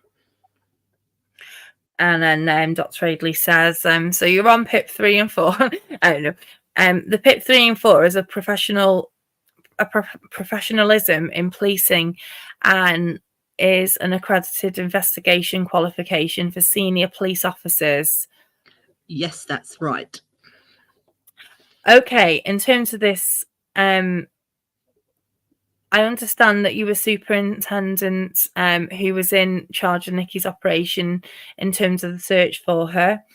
Lancashire Constabulary have very helpfully provided a timeline with some pictures on it, and it would probably, I think, be most helpful, having listened to all the witnesses who are here, if you want to deal with these at certain points in your evidence. It's a matter for you. So explain these areas of views. So I think he's got some pictures of maps and things. I think that he's he's referring to a PowerPoint. What follows is essentially a PowerPoint presentation on which the geography of the site is laid out with them labels of various slides, and then you have very helpfully put on the direction of the various people walking at various times, and who's in the field with Nikki at what point. We don't have this slide. Okay, I'm sorry, we don't. I'm going to create one actually for the summary because this links back to our witness testimony. Is it part 2, the witnesses? I created something, and what I'll do is I'll put in a couple of slides at different times where people are walking around the area, and we'll just time shot it maybe every sort of 5 minutes and see where people are. But so anyway, so she's going to be referring to a PowerPoint on here, and so he goes, okay, would you like to start and take us through it? Thanks. So over to we have got a map that we've like pinpointed the exits for you. Yeah, it'd be good to if we can have a look at the map, and then it just sort of gives you a visual on the whole area. We haven't got where people are, but I think she's going to talk about. We'll get that done. Do you want me to look for that now while you're talking? Because you have got quite a bit. Can do. Yeah. Okay, so this map shows the main locations that will be mentioned throughout the investigation. First of all is the lower field and the upper field. They were the terms that we used within the investigation to make it clear. We where each, and as she accidentally says victims, then corrects herself, of each of the witnesses, where each of the witnesses were. The Grapes pub, the car park, the Wyreside car park, and the Rowan Water car park were all key locations where there were CCTV opportunities. And the bench, obviously, the area where we've spoken about, and the benches in the lower field.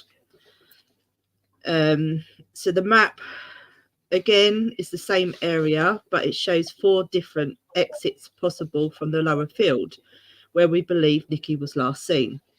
So entrance 1 is the exit from the river path. Again, that is what in the term that we gave, the path that runs from Glassdown Road down the path towards the lower field, where you reach the kissing gate and the bench. Entrance 2 is the exit at the side of the Grapes pub. That takes you back to the river path in a dog's leg, if you will. Exit 3 is along allotment lane. And exit 4 via Rowan Water Caravan Park. So exit 2 and 3 and 4 are all covered by CCTV. Exit 1 isn't. So we know from the investigation that Nikki left home at 8:26 on the in the morning. She made the journey from her home address in Inskip to the school, which roughly takes 8 minutes. Approximately at 8:34, they know that the handset on Nicola's mobile is showing as being in the location of St Michael's School. We also know that there is a dash cam footage from a vehicle within the school car park, which is also showing Nikki's car. At that time, they believe that Mr. Fife is walking towards the field. We know from the witness evidence that a number of people see Nikki that morning and speak to her. At 8:41, we know that witness David Hall sees who we believe to be Nikki walking along Garstown Road towards the Iron Bridge. Then at this point, Richard Fife is believed to be walking his dog in the fields. At 8:41, as well as David Hall describing to us how he sees Nikki on Garstown Road, we know from digital data on a handset that puts her in the area of the bridge as well. The handset now shows Nicola's phone making its way from the main road onto the river path. At 8:46, the digital data is showing Nikki's handset pinging around the area of the bench at the bottom half of the lower field. So this is the time that we believe Nicola is in, obviously walked up Garstown Road as per Mr. Hall's account. She turns onto the river path. We know that from digital data, and we now believe she's approaching the area of the bench as we know it. At this point, that Mr. Fife is walking in the fields, walking his dog. So Mr. Fife, as you heard from his evidence, is walking back along the edge of the fields when he sees Nikki at the bottom of the lower field, and in turning to her left, this is corroborated by the direction of the handset data, which shows her still in the lower field. We also know from one of our witnesses, Christine Bowman, was at this point walking along allotment lane towards the river path. So Mr. Fife leaves the field at approximately 8:52. We've calculated this back from the next sighting of CCTV, where we find him shortly. Nicola's still in the lower field playing with Willow, and at 8:52, Nicola receives a WhatsApp message from her sister regarding a spa day. At 8:54, Mr. Fife is caught on CCTV at Allotment Lane, which is where we get the approximate time of him having leaving the field at 8:52. We know that Nicola is still in the field at this point, and she then at 8:53 sends an email to her boss. Christine Bowman at this point is in the area of her allotment lane. At 8:55, they know that Claire Chesham is making her journey from the school along the river path in the same way that Nicola has. As she reaches the lower field, she describes seeing Nicola in the lower field at the top corner towards the hedgerow that divides the two fields. We know from the handset data that Nicola's phone is in that area. At 9 a.m, we know that Claire continues the walk, seeing Nicola in the distance. At 8:59, we know Nikki sends a Facebook message to Lucy Marcella, arranging a play date, and the handset data again is putting Nikki in that field. At 9:05, Claire describes how she sees Nikki in the upper field. At 9:08, we know that the two have now changed positions, and Nikki is now behind Claire. Again, at this point, Christine Bowman is returning from the area of the field. I just have to clarify that she never goes into the lower field. she's in the area that Penny described earlier, before the fields. At 9:10, we estimate that this is the last sighting that Claire has of Nikki. We do this by calculating the time that she gets to the CCTV camera at Allotment Lane. We know that Claire passes the CCTV camera on Allotment Lane at 9:18 and has walked around the edge of the field since seeing Nikki, which is why we estimated her last sighting to be approximately 9:10. We know from digital data that the last human interaction on Nicola's mobile phone is at 9:18, and at the same time she receives a WhatsApp message from her sister. We also know that the distance on the map which DC Greenhouse will go into, at 9:20, we know that Claire is further up Allotment Lane, and at this time the mobile phone is showing as being in the area of the bench. It stays there until we believe it's moved at 10:33. At 9:23, we see Penny on her home CCTV leaving with her dog. At 9:27, Nikki receives a group WhatsApp message from Emma Blackwell. There's been no further location movement on the handset. We know from the description of Penny's journey and also the fact that we've walked that journey to try and calculate how long it would take, we think that she would arrive at the bench at around 9:33. We know from the evidence that she arrives at the bench and sees Willow and the phone on the bench and the harness on the floor. The location data is still showing the area of the bench. It hasn't moved. At 9:35, we know Penny is at the bench tending to Willow when Keith, who lives in Rowan site, is coming out of Rowan Water to walk his dog in the fields. And to do that, he has to come past CCTV camera. Therefore, we know that time is accurate. As he passes into the field, he can see Penny in the distance, and he carries on with his walk towards her. Penny and Keith have a brief interaction as described by Penny, and at some time between 9:36 and 9:55, we know the evidence from Helen O'Neill regarding the screen. We know that Penny returns back home at 9:45, and at this point, Roger Jones is already out walking his dog.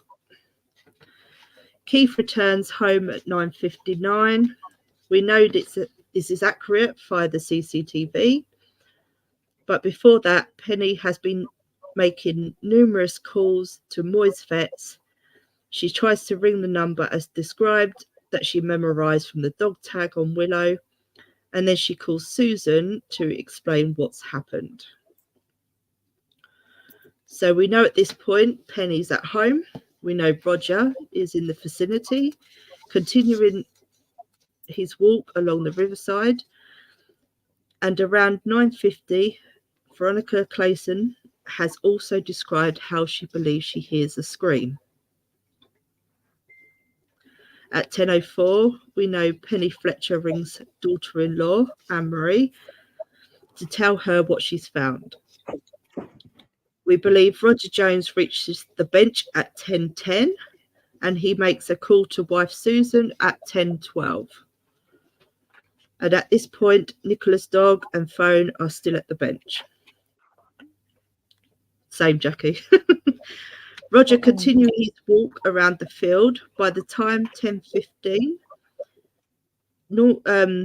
Norma is in the area and Penny is leaving at 10:19 for her appointment that she's already arranged in Garstang. At this point, Nicola's phone and dog are still in the same area.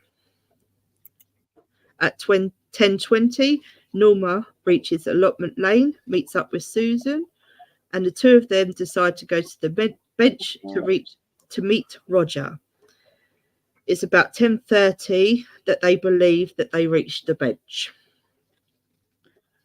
At this time, the readings on Nicola's phone starts to indicate that it's being moved.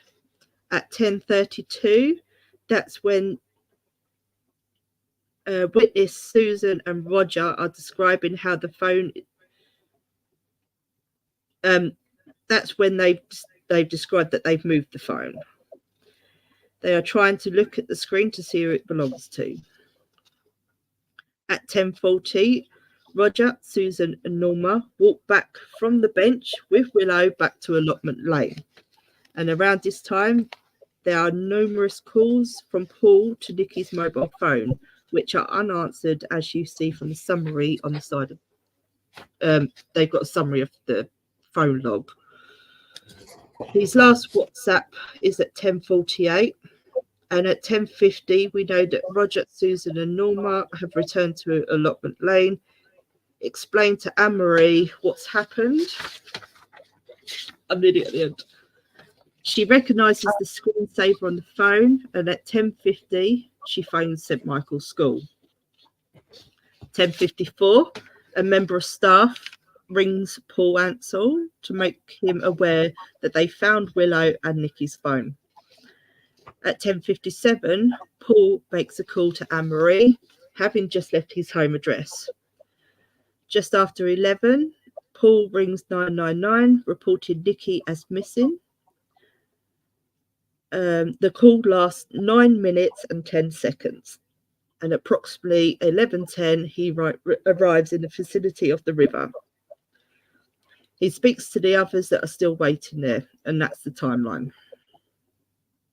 And then the coroner goes on to say, thank you very much. In terms of other matters, you've mentioned that the CCTV footage is covered on 3 of the 4 entrances to the area.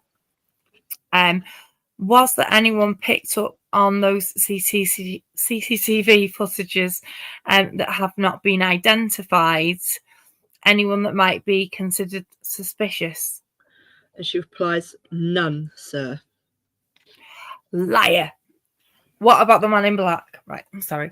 And then Dr. Adley says, all right, can you tell me, was the main road in Garstang Road, could you tell me what the police did regarding getting dash cam footage for that area?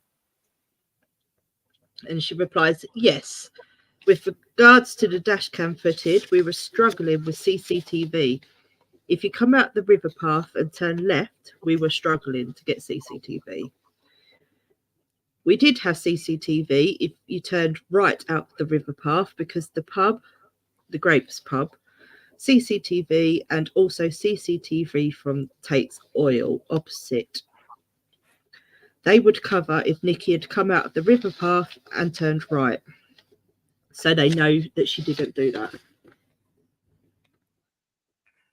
So the dash cam footage was concentrating on trying to cover if she had come out of the river path and turned left. There is an ANPR camera nearby in Churchtown, so they set some time perimeters around the key times and ascertained that there were about 700 cars that had driven through the Churchtown camera between the irrelevant times. They wrote to all of those registered keepers with certain questions around people getting in touch with us, with them. They had dash cam footage in their cars between, and if they had dash cam footage in their cars between those times. For those people that had replied, they reviewed the footage and weren't able to pick Nikki up on any of them.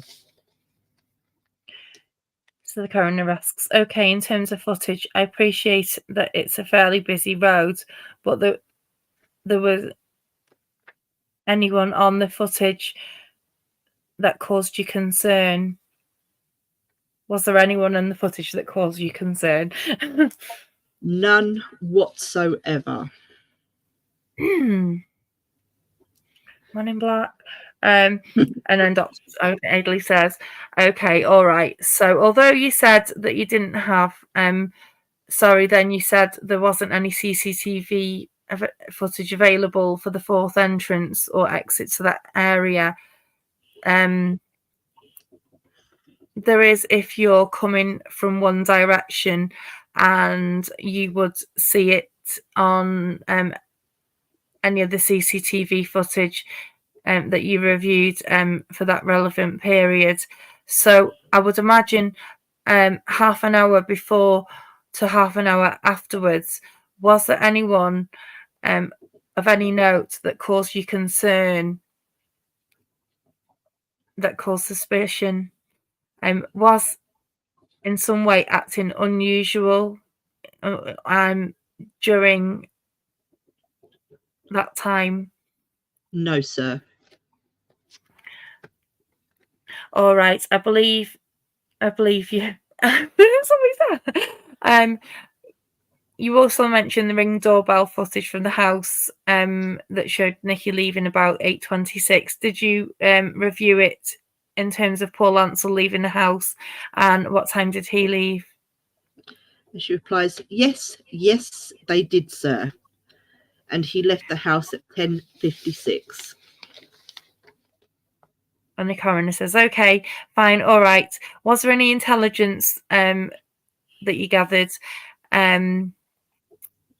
Because I understand you gather intelligence from. I don't wish to go into it, but it's not just speaking to people. It's electronic intelligence and all other forms of intelligence. Was there anything from the intelligence gathered in this case that indicated that there was a third party involvement in Nikki's death? None whatsoever, sir. Right. Is there anything I ought to have asked you that I haven't? And she replies, no, the only thing is the Teams call that Nikki dialed into at 9:01. We know that she dialed in to the team call at 9:01.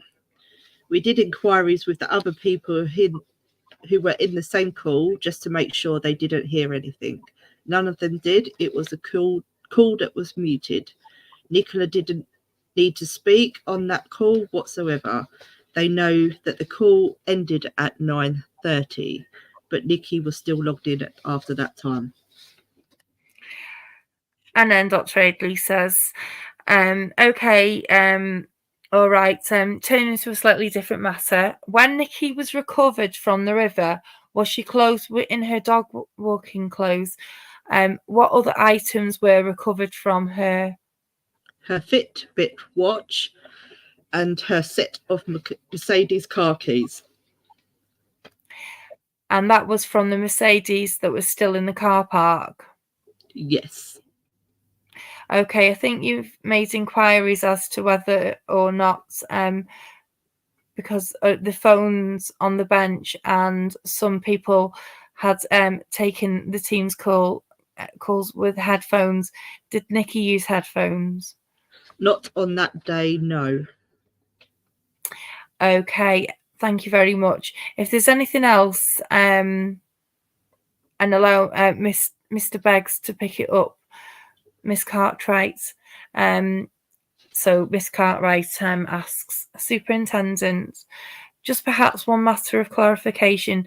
You dealt with the messages passing well from Louise, Nikki's sister. I think you've told us about the 8:53 message as a reference to spa day at the rugby hall.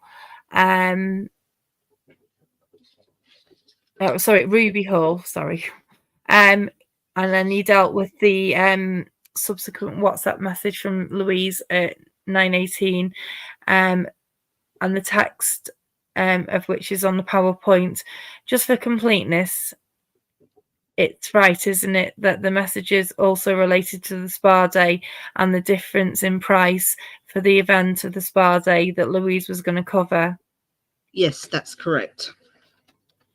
Thank you. And then just finally, please, I appreciate that others may touch briefly up on the Fitbit, and I know that it's not the most reliable and accurate data, but bearing in mind the timeline that you've dealt with, is it right that the Fitbit recorded that at 9:22 that day, the highest heart rate for Nikki was detected on that device? And she replies that she thinks that would be DC greenhouses. That will answer that. And Dr. Aidley says, thank you very much, Superintendent. And he asks, does she mind remaining in court while the next witness gives their evidence? And then I'll release you and thanks her. And off she trots. And I'm just going to say about Becky Smith, because I think when you've got a tier of management within the police, I think she got put into a difficult situation, because I understand that the press conference she did, she didn't have any warning about it because somebody had fallen sick and she didn't want to do it. She felt there was a conflict of interest. What was that? Sorry? Wasn't it Pauline Staples that was meant to do it? Yes, that's the one. Yeah. Pauline Staples was supposed to do it. She fell sick. Then they asked Becky, and she was reluctant to do it because there was a conflict of interest, because she was like the superintendent in charge of Nikki's case, and it's not usual and normal for a person at that ranking who's overseeing a case to go and do the press conferences. However, she had to, because I know in the early days I was a bit sly on her, because I about what she was wearing, because she had that black dress on. But I understand the background a little bit more now, and I was a bit harsh on her. So I think sometimes police officers are put in positions that they don't particularly feel comfortable with, but they have to just do it. So that's my point. But we go to DC Greenhouse now, don't we? Yeah. So Dr. Aidley says invites DC Greenhouse, and he gets sworn in. So he solemnly declares blah blah blah on the Lord of the King and all that jazz. And he takes a seat, and he's asked by the coroner, can you tell me your full name, your occupation, and your specialism, please? I can't say words today. I know, I'm like that. Yes, and he replies that his name is Keith Allen Greenhow. He's a police constable, and he works on digital media investigation unit for Lancashire Police. And then Dr. Aidley says, I understand that you've been looking at Nikki's mobile phone and its movements and conducted some experiments regarding that. And you've also looked at some of the functions of the Fitbit watch in terms of its heart rate and oxygen saturations. If you would talk your way through that, please.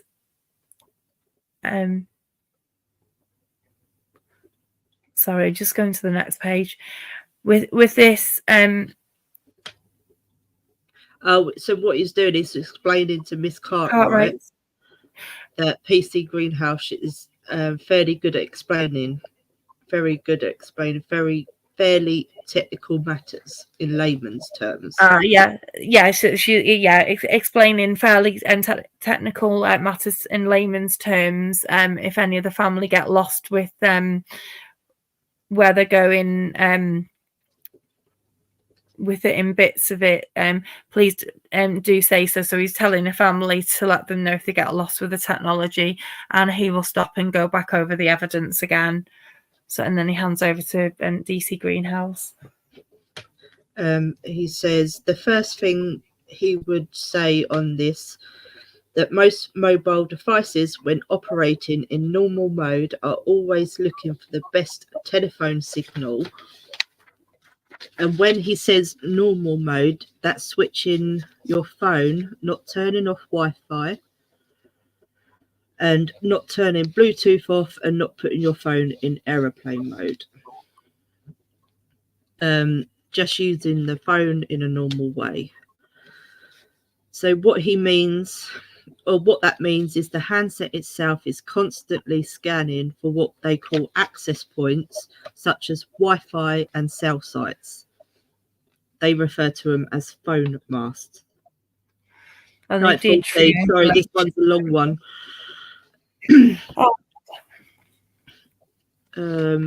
Those radio signals cover large areas, and the majority of smartphones will try to use GPS signals to censor themselves if GPS is enabled.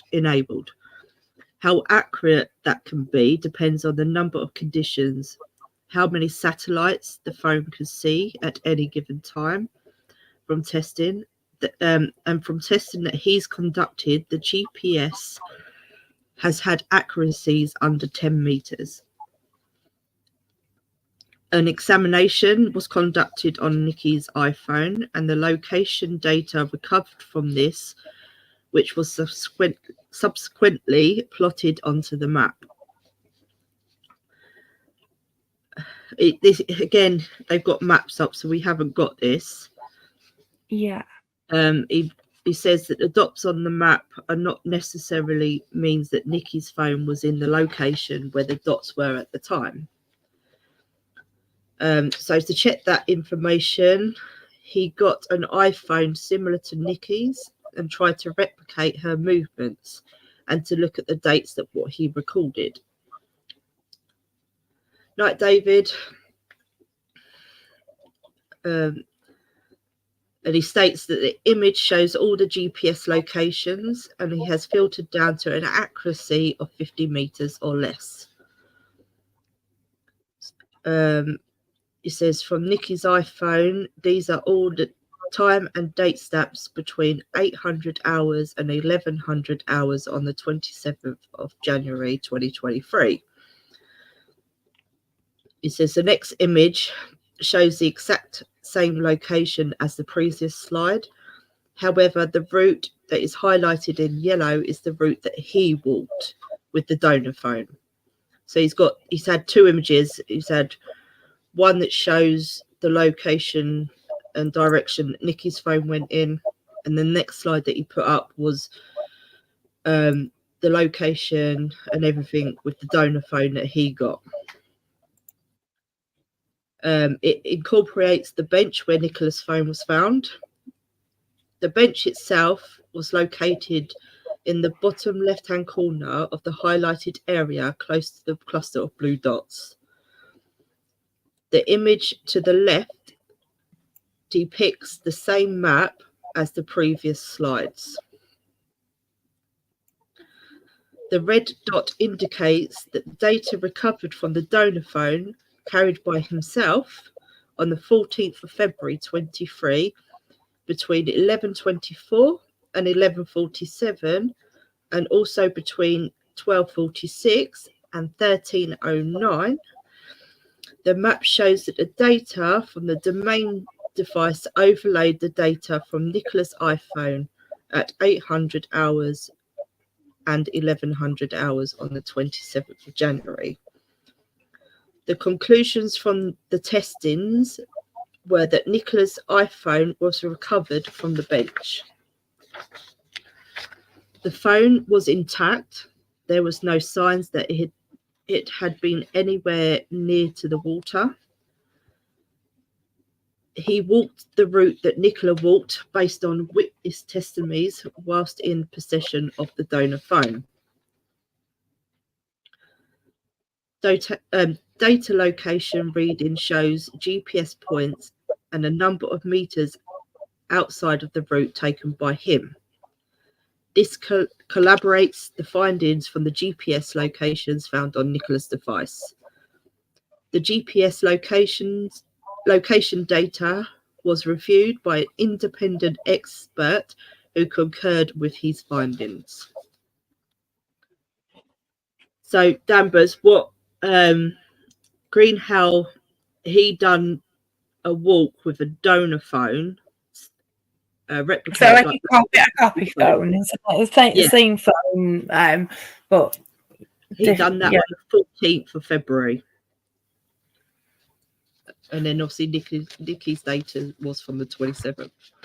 So he just monitored how the GPS was tracked, because it's by triangulation from the phone masts, I believe. You know, and the phones are always searching for the best network. You've got your own network, but they also they all share the phone masts. I think that's what he's referring to. And then but that's how your location's determined. But yeah, Dr. Adley goes on. So just before we go on, the location data that was shown where Nikki was located, and your data shows a location in the middle of a lake. Is this just because it's inaccurate to a certain degree? And what you're telling me is about the data downloading from Nicola's phone and the data downloaded from the iPhone you walked her route and tested showed the same data points, and it's the same discrepancy on positioning on both phones. He replies, yes, sir. When he done that testing, as you can see from the image on the left, which is his data from the donor phone, the data points to the top of Rowan Water Lake. He had not been anywhere near them. However, when filtered down, that's where the satellite believes he was at the time.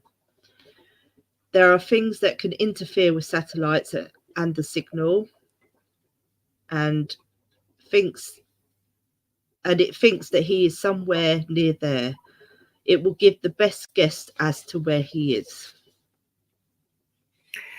And then the coroner says, okay, sorry, I thought I'd understood from Superintendent Smith's evidence that there were certain points on the walking route that it plots Nikki's phone to. That particular point is that the blue dot is, as we can see, just to the right of the Wireside Caravan Park. So again, he's just referring to the PowerPoints. Yeah. Is that the concentration that you're talking about? Yes. So they are off Nicola's phone, but on his testing, he hasn't picked them up on his donor phone. And then the coroner says, so my understanding of this is that you're not trying to what I'm trying to understand here is you're not disputing what Nikki's phone was carried around the field in the route that it was, and there were some data points on that route that would indicate that the phone was there at that point. What you're saying is that the map created from where the GPS satellites think you may be, and it's only accurate to a certain degree. Is that right? Yes, that's it. Correct. Okay. And the errors that occur on Nikki's phone are duplicated on the test phone that you carried around? Yes, that is correct. Okay. And just because you didn't have all the data points on your test walk, that doesn't mean that in any way Nikki's data points are invalidated. He replies, again, that is correct, sir. He would not expect to pick up all them data points. And the coroner says, all right. The concentration of the data points where the bench is located, that indicates that the phone was there and being used, was it? And he replies that it just indicates that the phone was there and it was powered on. He can't say how the GPS is collecting data, as he does not know the answer to that. The coroner says, okay, some of Superintendent Smith's evidence was that there was a certain point in time when people started handling the phone, trying to fire it up again, and it started having more contact with the GPS satellites. Is that right? And he replies, it's possible, but he does not know the inner workings of GPS. And the coroner then asks, okay, could you take me on the Fitbit Versa 4, please? So he replied, another big one. So he was informed that Nikki had been recovered, and on Nikki's wrist was a Fitbit Versa 4. That was sent to a laboratory to try and conduct an examination of the device. But he was informed that the examination of this device could not be conducted using the software that they have. So the technician powered the device on. When he powered it on, it displayed the dates of the 4th of February 2023. Due to display in the date, his initial thoughts were the device lost power on the 4th of February 2023.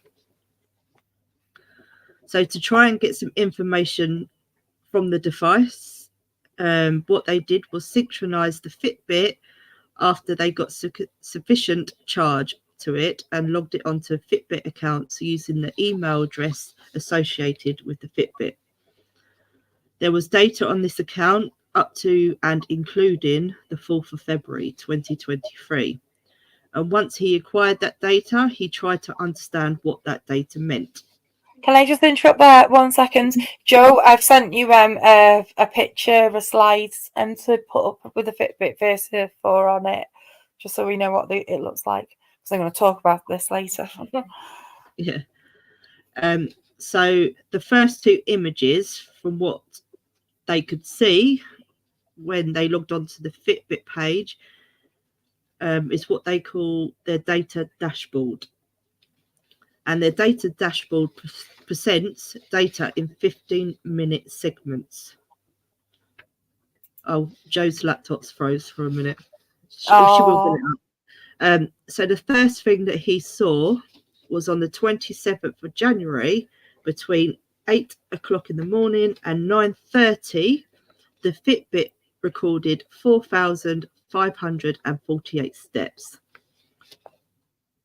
After 9:30 in the morning, no further steps were recorded on that device. The next section that he looked at was the distance, and using the same parameters, he saw that the distance had been recorded at 3.5 kilometers. Again, it was capturing in 15-minute segments, and anything after 9:30 in the morning, there was no distance recorded. The next slide shows the beats per minute, which Fitbit records. And what he looked at there was hourly segments initially. So the slide on the left will show the times between 8 in the morning and 9, with the heart rate on the left and what Fitbit call the confidence ratings across the bottom in red.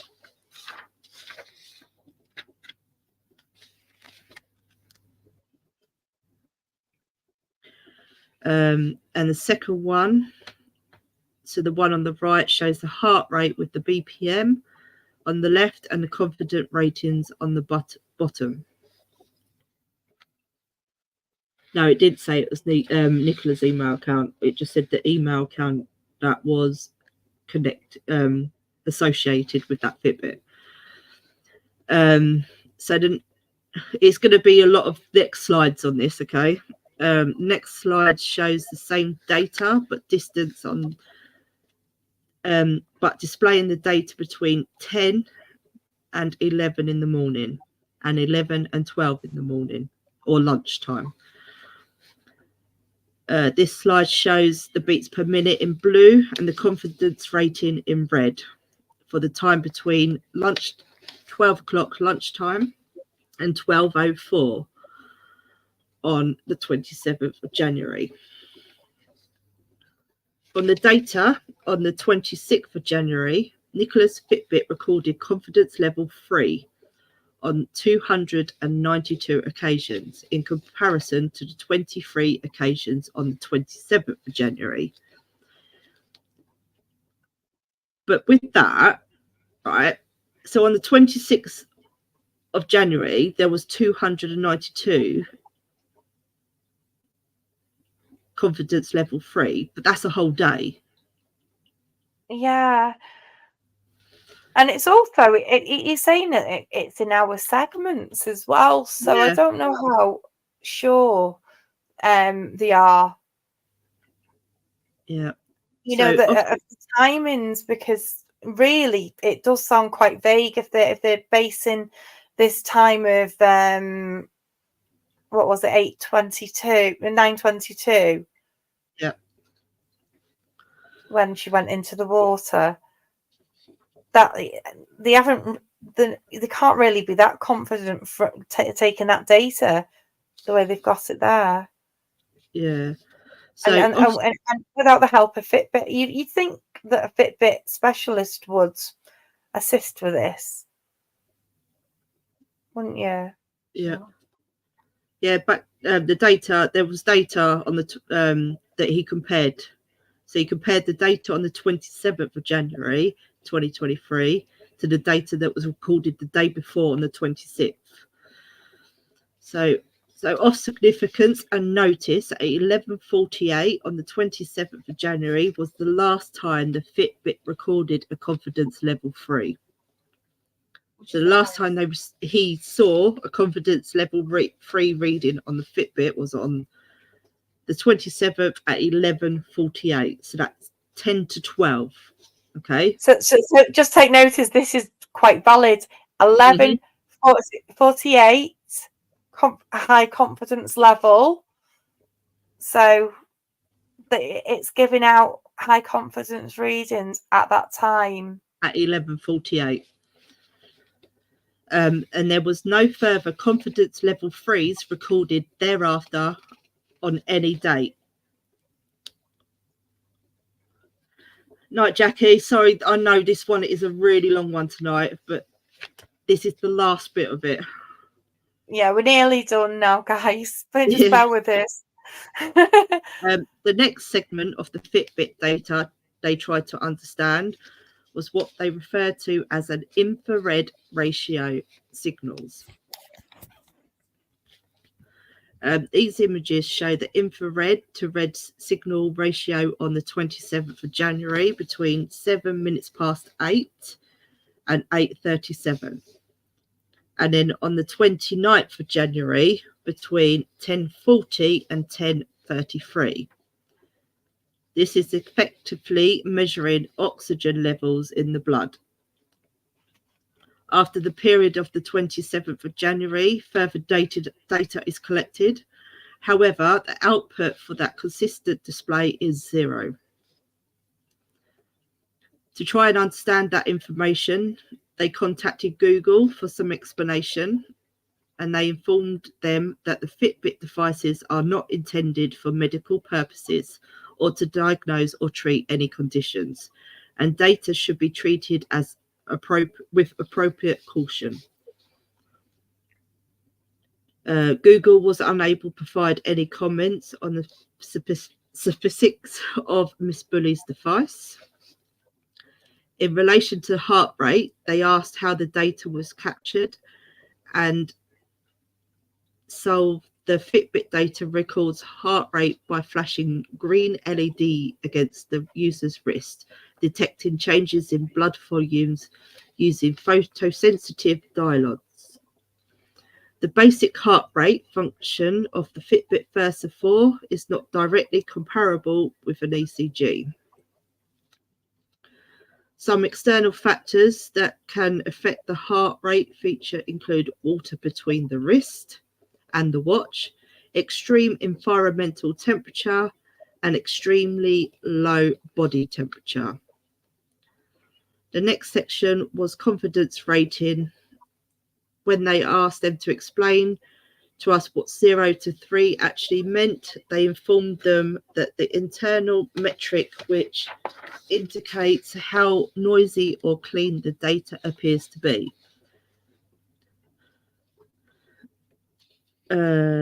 Confidence level 3 is the highest confidence level. There is where no levels of movement or no movement by the person. This is where no levels of movement or no movement by the person has been detected by the sensors on the device, and no other issues of qualifier as signal has been detected. Google cannot comment on the external factors which would impact on the confidence level rating. In terms of the estimated oxygen variation, they was informed that this indicates an approximation of the changes of the user's blood oxygen levels. This is intended to be used to detect breathing disturbances during sleep. In summary, the estimated oxygen variation reading is detected using a red and infrared sensors on the device. These shine onto the user's skin and use the color of the light, which bounces back to approximately how much oxygen is in the user's blood, an infrared to red ratio signal. Richly oxygenated blood is red and reflects more red light than infrared light. Poorly oxygenated blood is bluish red and reflects more infrared light than red light. It is unknown what impact water could have on these readings. And in terms of battery life, Google indicated to us that a fully charged Fitbit Versa is approximately 6 days, although that could fluctuate depending on usage. What he's showing on the graph is the confidence levels in which they talked about and heart rate data. So what he done was purchase the device item to what Nikki wore and wore that device on his wrist on the 21st of April. During that time period, the graph on the left will show that he has 4 confidence levels having been recorded, 0 through to 3. The next image is the confidence level when the Fitbit has been attached to an inanimate object. The device records confidence levels 0 and 1. The device only sounds during the testing when the device recorded a confidence level of 3 was why it was being worn by himself. The conclusion from this tests were Nikki's Fitbit data showed that prior to the afternoon of the 27th of January 2023, it consistently recorded confidence level 3. After the morning of the 27th of January 2023, no further confidence level 3s are recorded. Following testing by him, the new Fitbit recorded confidence level 3 only when it was being worn. When the new Fitbit was attached to an inanimate object, the confidence level 3 did. A possible explanation for the heart rate received from Nicola's Fitbit continuing to provide outputs until the 4th of February 23 could be a result of movement of water passing between the device and Nikki's wrist. Testing on inanimate objects provided similar results when there was no movement in the water. I need a drink. And then, do you want a break? Dr. Adley says, all right, let me see if I've got hot right hand of the stick. A Fitbit Versa is a record with 3 different measurements, and there is one for the steps, the distance covered. There's one for your heart rate, and then there's one for your blood oxygen saturations. Yes, that's correct. Okay, now the recording from the Fitbit Versa 4 up to 9:30 a.m. shows a pattern of steps occurring in excess of 4,000, a distance covered in excess of 3.5 kilometres, and a section after 9:30 a.m. it suddenly stops and there's no more steps and there's no more distance covered. Is that correct? That is correct. Okay, and I understand that you have a fairly extensive correspondence with Google's legal department for providing some degree of technical assistance. I don't mean that as a criticism of Google in any shape or form, but I believe that they were explaining it to you. Is the Fitbit 4 Versa to use on the living for certain purposes, and it's not equivalent to an electrocardiogram, which takes your heart rate? Would that be right? Yes, that's correct. I don't think there was any information provided that would suggest in any way that the Fitbit 4 Versa could be used to determine when you die. Not that he's aware of. And the coroner asks, as I understand your evidence, the heart rate works by bouncing a beam of light off the skin and then accepts the light back and takes a reading from that. Is that correct for both oxygenation and heart rate? It's different coloured lights, but they're working together by bouncing off the skin. And he replies, yes, that's what Google have said. That's his understanding. And then Dr. Radley says, okay, and when you're bouncing this light off the skin, it tells you how reliable or how clean the data is that you're getting. That 3 is a really good level of data and 0 is very poor level of data. Is that correct? And he's replied, from his testing, he would say so, yes. And then the coroner asks, in terms of this, when you tested it, the confidence level on Nikki's watch were only 3 before 9:30 a.m. Is that correct or not? And he replied, there was one after that time, just the one, if he recalls, yes. Which is 11:40 something, isn't it? 11:48. 11:48. Yeah. So yeah, Dr. Radley goes on to say, in terms of the heart rates, and the heart rate appears to continue beyond 9:30 a.m. is correct. Yes.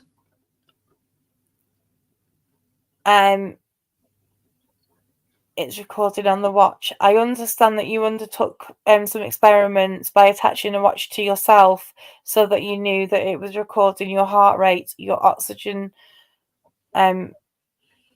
properly, and the graph where there's lots of 2s and 3s in the data with the most of the blues above the one line. Is that correct? Yes. Sorry, they're referring to things that we can't see. I'm sorry. Look at that picture that we've got up now, right? Nikki's not wearing a Versa 4 there. That is I think that's a Fitbit charge. That when they announced Nikki missing, they said that she was wearing a Fitbit.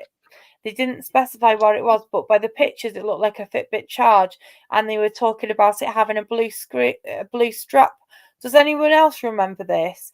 And that's what Nikki's got on in that photograph there. So, and that's what people were looking for or told to look for by the police. Just saying while it's up. Yeah, so she got the Fitbit Versa 4 for Christmas. So that was a Christmas present in the December, and then obviously she went missing in the January, which was a few weeks later, wasn't it? Yeah. So obviously there's no pictures of it. Yeah. So I think so. just go to this bit now. I've forgotten where I am. And then you attached it to an inanimate objects in a tank to try and see if you could get a heart rate off the VersaFor as well. And what was the result of those experiments? Could you get heart rates? The first session he conducted was attaching it to an inanimate object and leaving it in the tank for 48 hours, and there was no heart rate detected from that. Okay, did you do any testing on advert objects where you got heart rate back?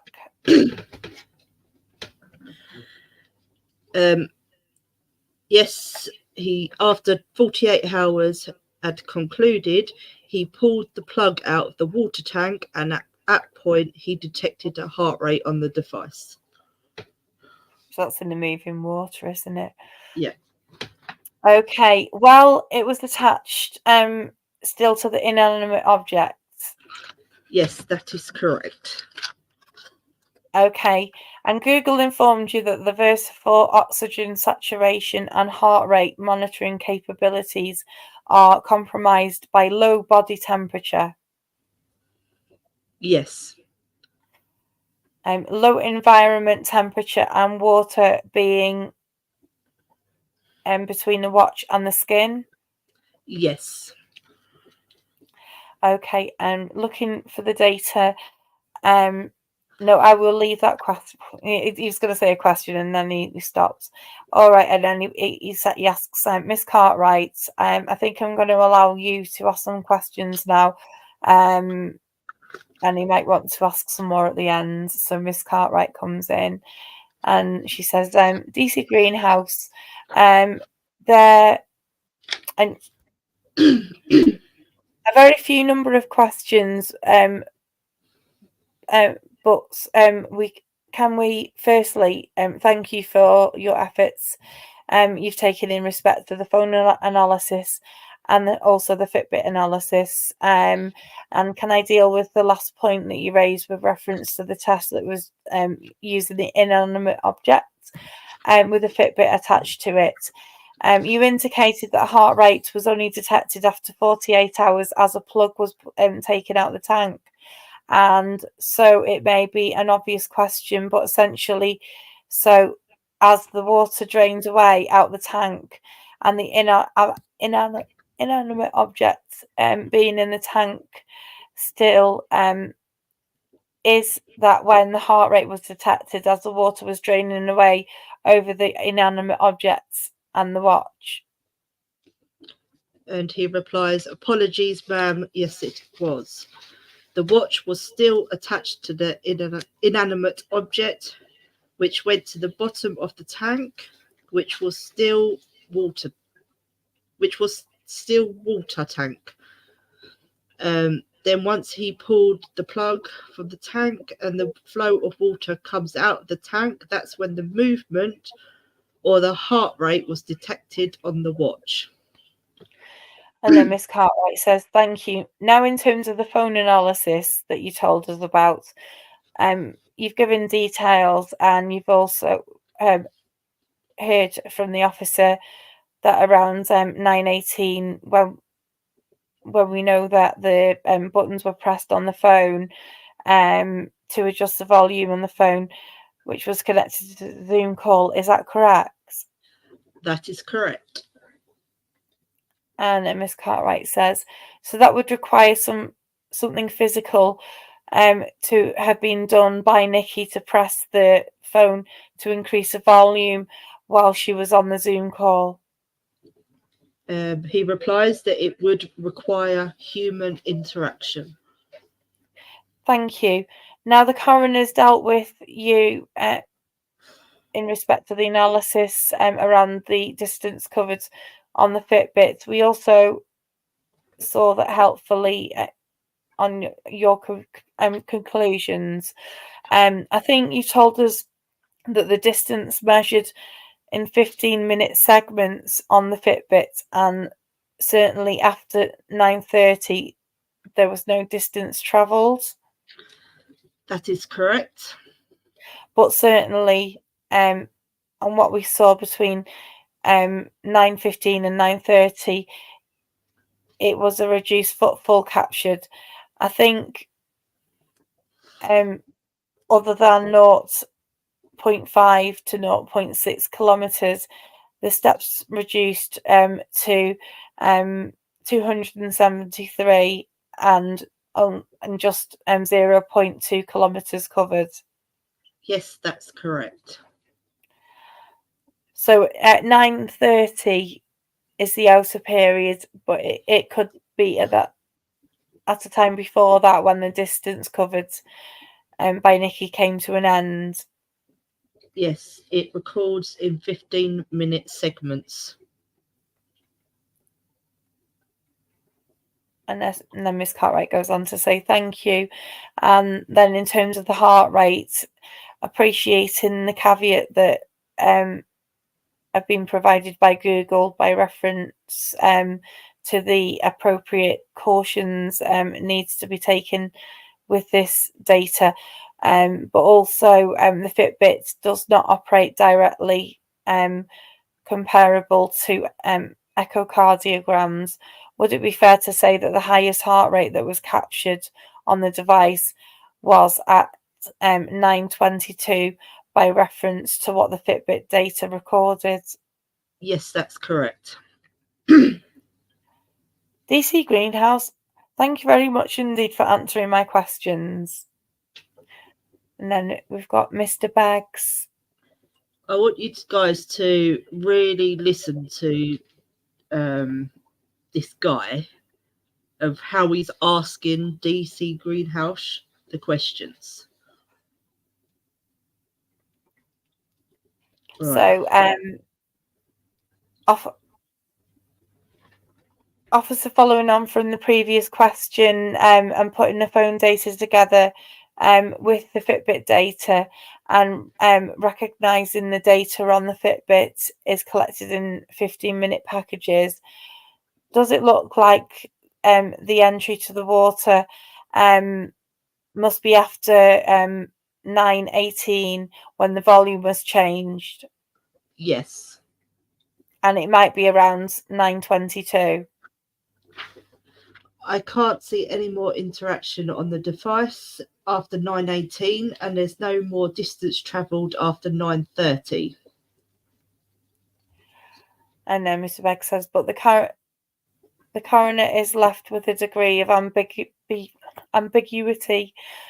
between 9:18 and 9:30. That's fair, isn't it? Yes. But much less ambiguity after 9:30. Yes, sir.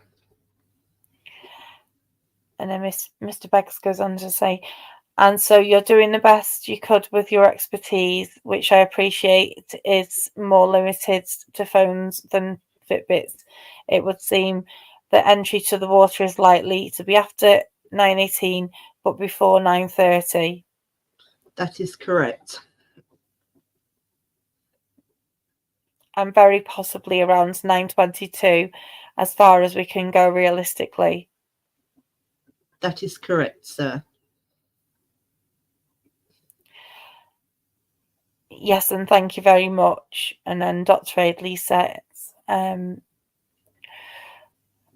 just so that I'm entirely clear about the interpretation of the phone location data, you've been in court whilst all the other witnesses have described where they've seen Nikki walking around the field. Is there anything in the assessment of the phone that you've undertaken that suggests that the route was not taken or it's entirely consistent? It should be entirely consistent with the route described that Nikki took by Superintendent Smith. And he's replied that it's entirely consistent with what he'd expect to see. And then Dr. Adley says, just to be clear, the point Miss Cartwright made was that if you have a watch attached to an inanimate, God, I can't say that word, inanimate object, That's in still water. There is no water flowing. There is no reading of heart rate on there. But at the moment you let the plug out and the water starts draining past the item in the bottom of the tank, then you get the heart rate reading. And he said from his test that was the case. And then the coroner says, yes, okay, so you can get the heart rate reading on the Fitbit Versa watch from an entirely inanimate object if you have got water flowing past the watch. Yes, sir. And then Dr. Adley says, sorry, do you wish to ask any questions as a result of two? And Miss Cartwright says, no, thank you. And then Dr. Adley says, no, okay, well, thank you very much. And cause DC Greenhouse, because I know a lot of work has gone into analysing and liaising with Google in the US, who have been helpful as they could. But thank you very much for all the work that you've put into this, and you released from court, as is Superintendent Smith. And if you wish to return tomorrow, then you're more than welcome. So this was on day one, wasn't it? Yeah. And it's a matter for you both. But thank you for your testimony. And if there's anything further before I close this evening, and Miss Cartwright says no. Dr. Adley says, okay. And then they're just talking about hearing evidence tomorrow. Yeah. And any objections? Did anyone else get from that Mr. Biggs or whatever his name is, that he was pushing for that time? Yeah, I thought that when I was just reading it out then, it sounded like he's kind of putting words in his mouth a little bit. Yeah, like he just kept saying over and over again, but do you believe that the entry of water was between this time and that time? And then it was like, yes, it was between that time. So you would say realistically it was 9:22 when the heart rate went up. And it's like, well, you don't know. Again, it's very assuming, isn't it? Up majorly high. Not to the point of them saying that with the cold water shock. So they're saying about the cold water shock and like the stress that it can put on your heart, and your heart is working harder because of the question. I got a question. Right. Anyone ever have an argument with someone? Right. What do you think your heart rate does? when you're having a row with someone, what your heart rate will go up just by having an argument. You know, if you've got it could literally be a number of other things that could cause a heart rate to go up. If you're walking, and then say your dog is jumping on you, your heart rate might go up. Or, you know, you get maybe, you don't know. There's a lot. It's very, very speculative. And this is how I find it. Yeah, like I got from the whole inquest that there wasn't any intention to try and find any truth out. They just wanted to try and get as much evidence in their eyes to prove their narrative, and that's why they got the witnesses in that they got in, and they didn't get anyone in that would have gone against their narrative, like Peter Holden. Yeah. Basically, I'm concerned about the times that they've gave, and this 11:46 was it 56, where they detected some heart rate on Nikki with a high confidence level, wasn't it? Yeah. So Especially I don't they know. still got confidence level 3 at 1150 or 1148. This research that they're doing, and I know that they've consulted Google in the States, and that they on an advisory level only, that they've advised a police officer who's tech savvy. Now, I think that this research should have been passed over to an expert company. Now, there are expert companies within the UK. There's companies that sell Fitbits. There's companies that service Fitbits, and know a damn sight more about them than a police officer does who's a bit tech savvy.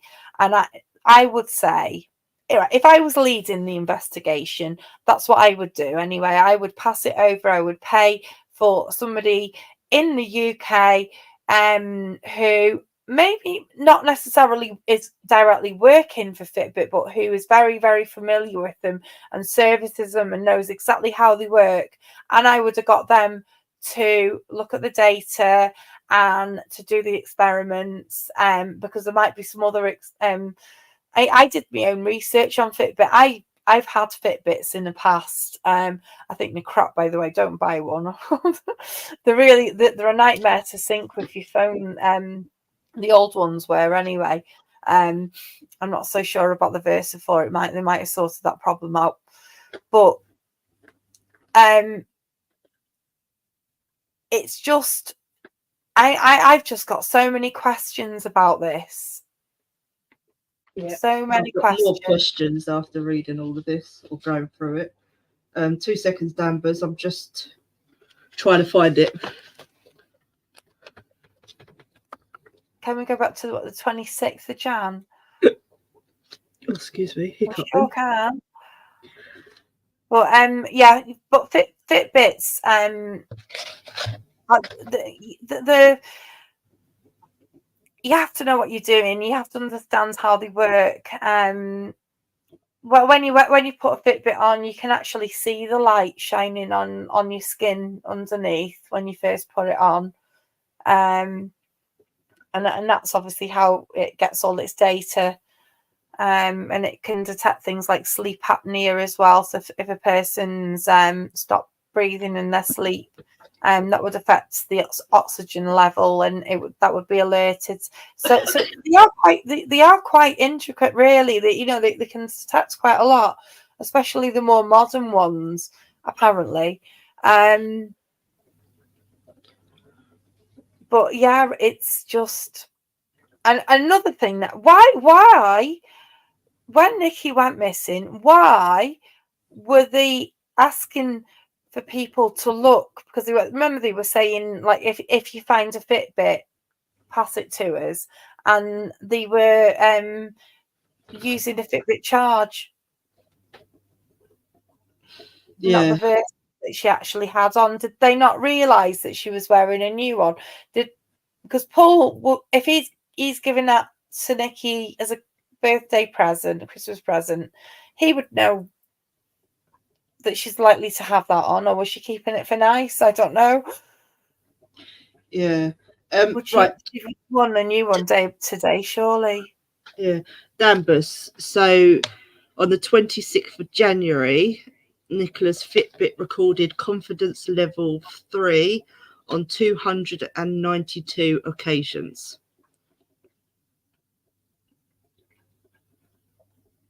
And Julie, yeah, it makes no sense. They've gone to Google about the Fitbit Versa 4, but why not go and speak to Fitbit themselves?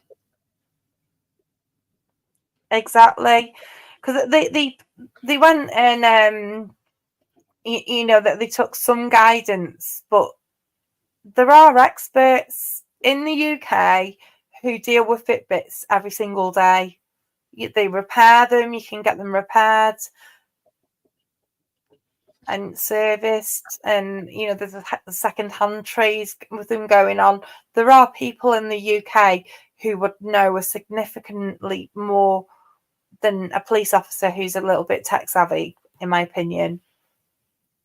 You see, I'm tech savvy, but I wouldn't want to undergo all those experiments and putting it on an inanimate object and just leaving it in a tank doesn't seem to be a comprehensive test, really, to my mind.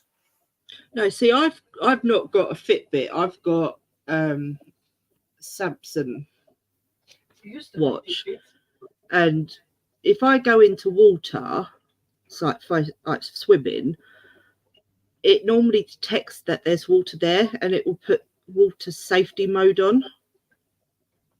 Yeah, because I think that the new one that she's got, I think that's waterproof to a certain amount, but yeah, it'll go.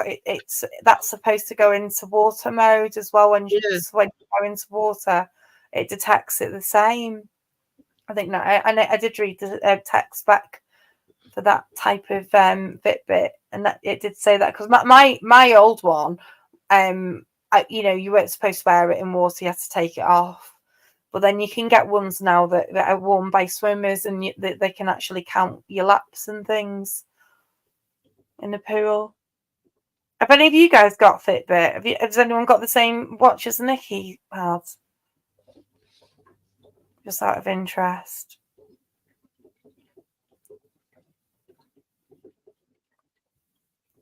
What's that done with them? How often did the heartbeat level count?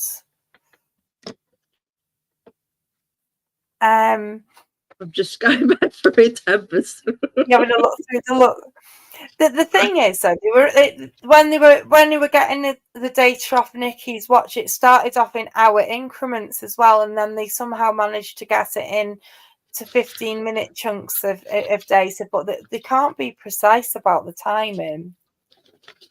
And then even after that timing, they still got a high confidence reading after after 11:30, which is hours after the time that they're saying that Nikki fell in. So this is what confuses me. Are you guys confused, or am I just being blondes?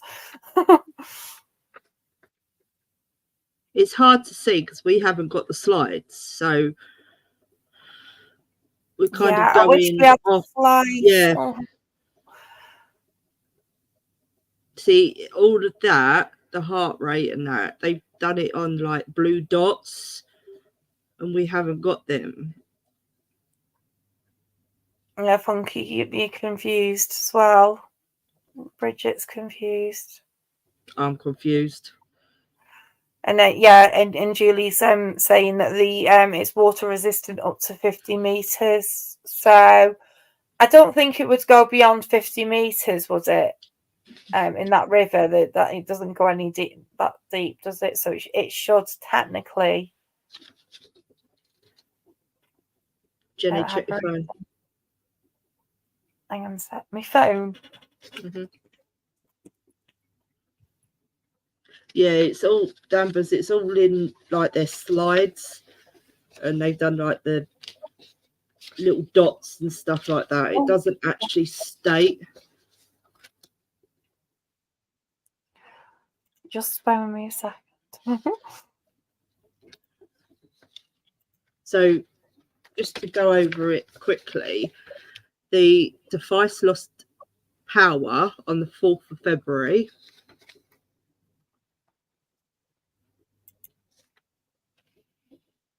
Yes, so the 4th, it lost power.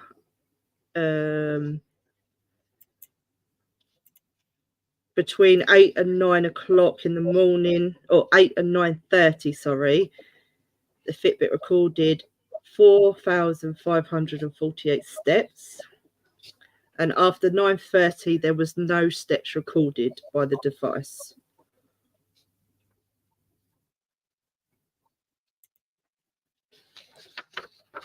See, like when there's like hourly segments and stuff like that, how can they narrow down the time? I need to look into this bit more, really.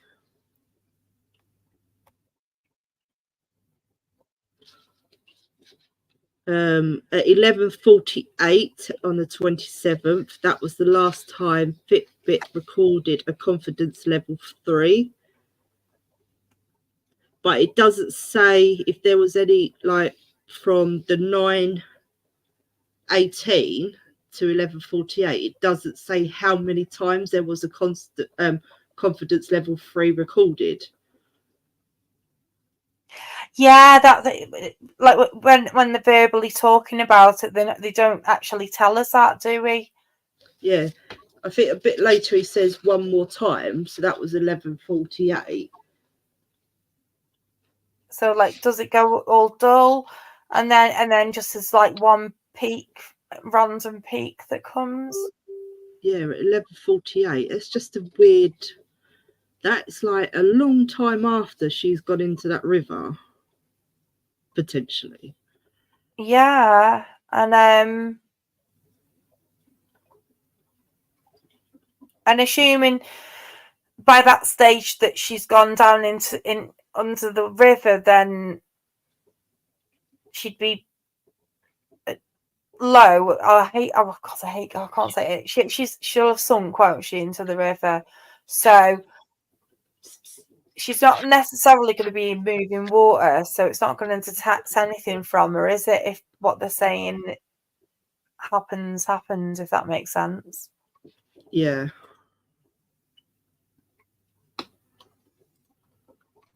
But oh, it's crazy. It absolutely. I just going through it all again, because we listened to it quite a long time ago, and just going through it all again as we have done now. It's just completely vexed me again, because it's just so assumptive, isn't it? They're just making assumptions. It's all a big assumption. There isn't evidence.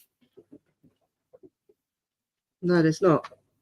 They don't know. They can't say for certain where she went in the water. There's question marks all around the Fitbit data. The phone data, that speaks for itself. But then, as people have pointed out previously, did you press the volume down button to try and, if you press the volume down button and the power button on your phone, you can actually press to make an emergency call, can't you? Yeah. So was she trying to do that? Was she pressing the volume down button and trying to hit the power button as well in order to make an emergency call because something had happened? Well, that's the thing. When you're in a panic, you press loads of stuff anyway, don't you? Like you can't. It's the same as what they're trying to say. There's the cold water shock. You're not in the right frame of mind. You're trying to do whatever you can. Yeah, because you go into a kind of fight or flight kind of thing if you're in another situation. Somebody, if you feel at risk, isn't it? Yeah. And you might think, I've got my phone here, and then you might know how to do that, to press the volume down button and the power button, and that pulls up the emergency services number, so you just press one button and it'll make the phone call. Yeah. And the other thing I've just noticed, the conclusions from the testing on Nikki's Fitbit data shows that prior to the afternoon, so you're saying that's up to 12 o'clock, okay? On the 27th of January, it consistently recorded confidence level 3. So he's contradicting himself there.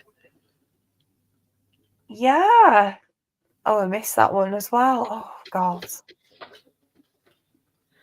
Oh, I think it just needs to be looked at by the experts. It's just, I don't think it's, my confidence in this isn't strong because it's not being looked at by the right people.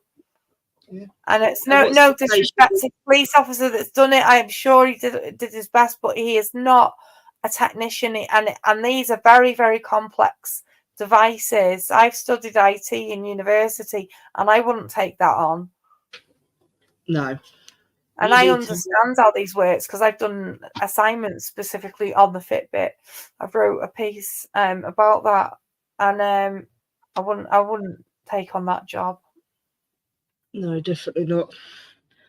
So, Because guys, we've been going for 3 hours and 10 minutes. This one was a long one tonight, is I'm everyone still afraid. awake? Yeah. Did you understand us okay? And you know, I know like it's hard. It's so hard reading it out, and we've got to paraphrase and read it out, and we're using a lot of technical jargon as well. And it's I know it's hard to listen to as well. But did everyone hear us okay and understand us? Got any questions? I'm literally going to drink about a litre of water now, I think, after that. Bless you.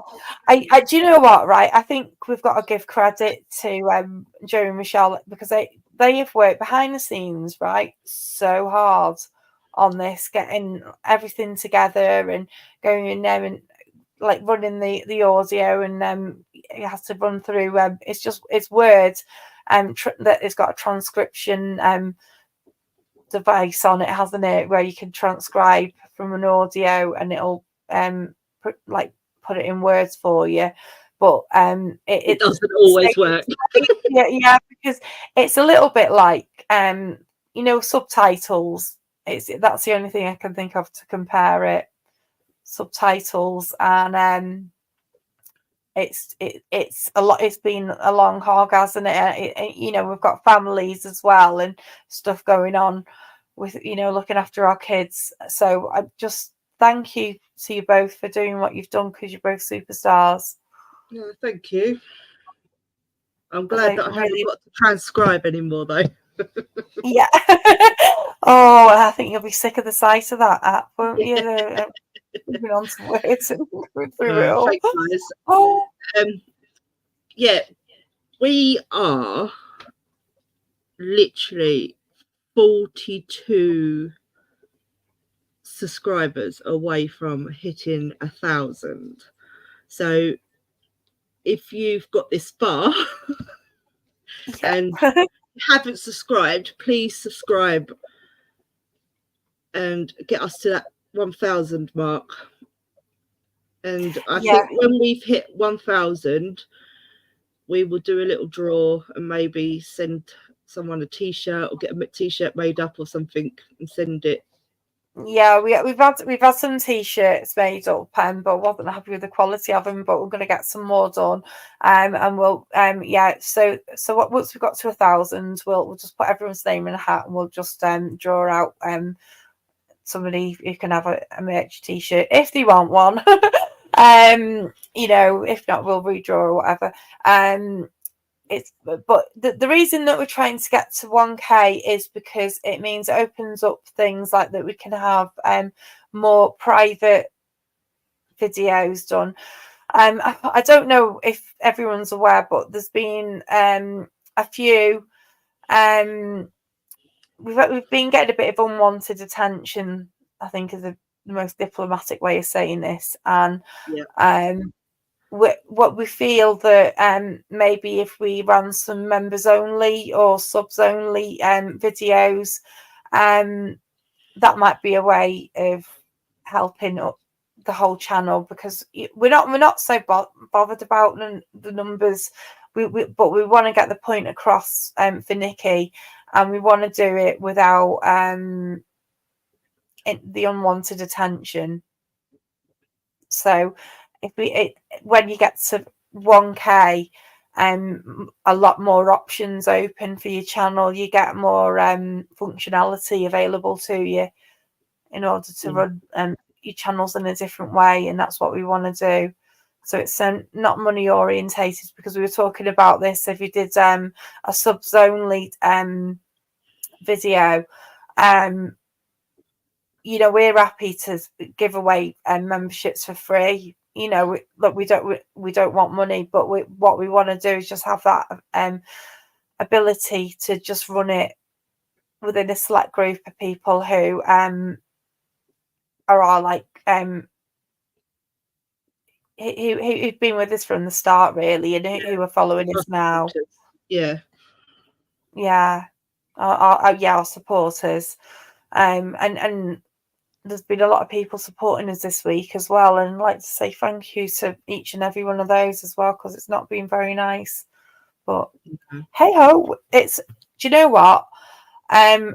We've got through this inquest. Yes, that's the main thing. Yeah. But yeah, no, with the membership lives, we can go into other stuff with you, but we don't want we can't say what we really want to say right now. That's what we're saying. So yeah, we're you know, we're not after the money or nothing. We're happy to give it away free. We'll even pay for it ourselves if we have to. But we just want to say thank you for you guys for sticking by us, and thank you for all your support, because we do appreciate it. It really does mean so much. It really does, honest to God. It's like we come on, we always check the comments. We're always checking the comments on our videos, and some of the comments we've had from people have been, this is why we do it. It's for you guys. It really is. It's just so nice. And we've got so many people out there rooting for Nikki. And Nikki's girls one day will turn into young ladies, and they might want to investigate what's happened themselves. And they may turn to, it might be our channel they turn to get the facts, because they're too little at the moment to understand. And I think we just want to get the facts out there. That's all we're here for. We're here for Nikki and to get the truth. Yeah. Anything else at the moment is taking our attention away from that. So we want to end that so we can just concentrate on this. Yeah, we just want to focus on, you know, getting the words out there for Nikki, and keeping a case alive. I don't want it to die down, because I feel in my heart of hearts that there's something not right happened, and I want the police to reopen the investigation, or it be looked at independently by a kind of impartial body. Yeah. Impartial body, but not language, please. Yeah. Oh, but no. Do you know what? I look my local police are like, I think the world of them. I think that, you know, every time I've dealt with them, they've been amazing, and I just feel so disappointed for Nikki and her family and everything, that it just sounds like they've gone through absolute hell. That, you know, from start to finish, you know, because, you know, they've got them doxing medical stuff that they shouldn't have said, and just really, really bad management, really. And I know there's been room for improvement. You know, it's, you know, they've had the cop report, haven't they, as well, and that's picked up some of the stuff, but there still hasn't been a big apology and a big reformation, and they still haven't opened Nikki's case and maybe answered some of the questions that were raised through that cop report as well. Yeah, they haven't admitted that they screwed up at all. No, they believe they've done the perfect job. If they'd done the perfect job, there would be no speculation. There would be not, well, what happened here? Why did you get that? Why didn't you find that out? Why did, you know, there's so many questions. So yeah, I think the next one we will just literally, if there's anyone wants us to go through anything that you want us to go through again, and maybe I think the next one we should like do a kind of summary. So what we'll do is we'll get parts 1, 2, 3, and 4, and then we'll get we'll just get some summary notes and photographs and things, and then we'll look at chat as well and see what questions you've got in chat, and then we'll discuss how we all feel about things. I've got a big long list of questions I'm going to write down as well. The questions that are in my mind about the case that I don't think that the coroner's inquest covered, and I don't think that the cop report covered either. And I'd like to get them out there as well. And I want to get that map up and have all the witnesses in the location, because when I was going through everything, I noticed there was a bit of a discrepancy with RF's timing. From his statement, he said he was there at he must have seen Nikki in the field between, I think, 9:10, 9:20, and Nikki was only over, so he was in the lower field by the red brick building, and he was saying that Nikki was over the other side of the lower field, which is just in front of Penny's caravan park, those bushes. So if that was between 9:10 and 9:20, he should have been in the field the same time as Claire, and Nikki would still had to walk around the whole of the upper field and everything. Yeah. So I want it so I want to put it all down on the map, and then hopefully we can it'll be nice to see it in front of us and work some stuff out then. I was messing around with the map earlier on when we were talking while you were reading out one of the things, but it is really hard to try and place everyone at the same time. So I'm going to have to go back through the witness testimonies again and do it that way, and then and hopefully this if there is any sort of misrepresentation with the timings, well, it should hopefully show itself when I do that. Maybe do chunks of say 5 minutes. But I'm not sure if anyone has tried to contact RF. I'm tired now. So it's been such a long week, hasn't it? It's been crazy. It's been, oh my God. There's been so much going on, hasn't there, this week? Yeah, I don't know whether I've been coming or going this week, so I am going for a well-deserved sleep. But in the meantime, guys, right. Well, first of all, do you know when you're able to go live again next? Let me just have a look. I'm free. I'm easy. I'm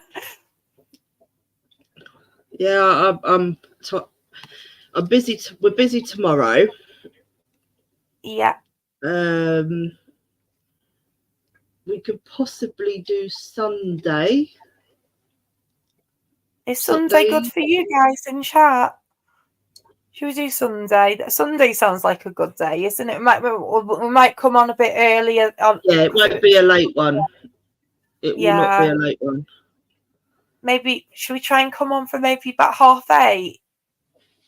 Yeah. With it school night, and then we can go through a summary, and then if you guys have got questions, you can send them to us in the meantime, and then we're obviously on Facebook, Twitter, etc. Yeah, and our emails will be up on the screen, so our email's there. So if you've got any questions that you want to ask us before Sunday, let us prepare. Yeah. We can have those highlighted. Yeah, well, that's the thing. Yeah, if we know ahead of time, we might be able to go and find it in our notes, and or we might have it on a slide or something as well. So if you let us know ahead of time, I'm more likely to be able to get you an answer as well, because it's been a long hard go, because it was 2 days and we've had to go through it all. And we've had to read it out. Bless your hearts. Thank you for being so patient. Yeah. It's I like our community. I love you all. Thank you so much for just being so supportive of us. really if there's love anything you you all. guys can think of that you want us to cover in this case that we might have missed, let us know and we can look into it. Yeah. So yeah, right, I'm gonna bid you good night. Yeah. Thank you for sticking with us tonight because it's been a long one. Yeah, and just have a good weekend, everyone, as well. And we shall speak to you on Sunday so it'll be about 8:30. Yes, 8:30. Get the kids in bed is the plan, and then we can go live, and then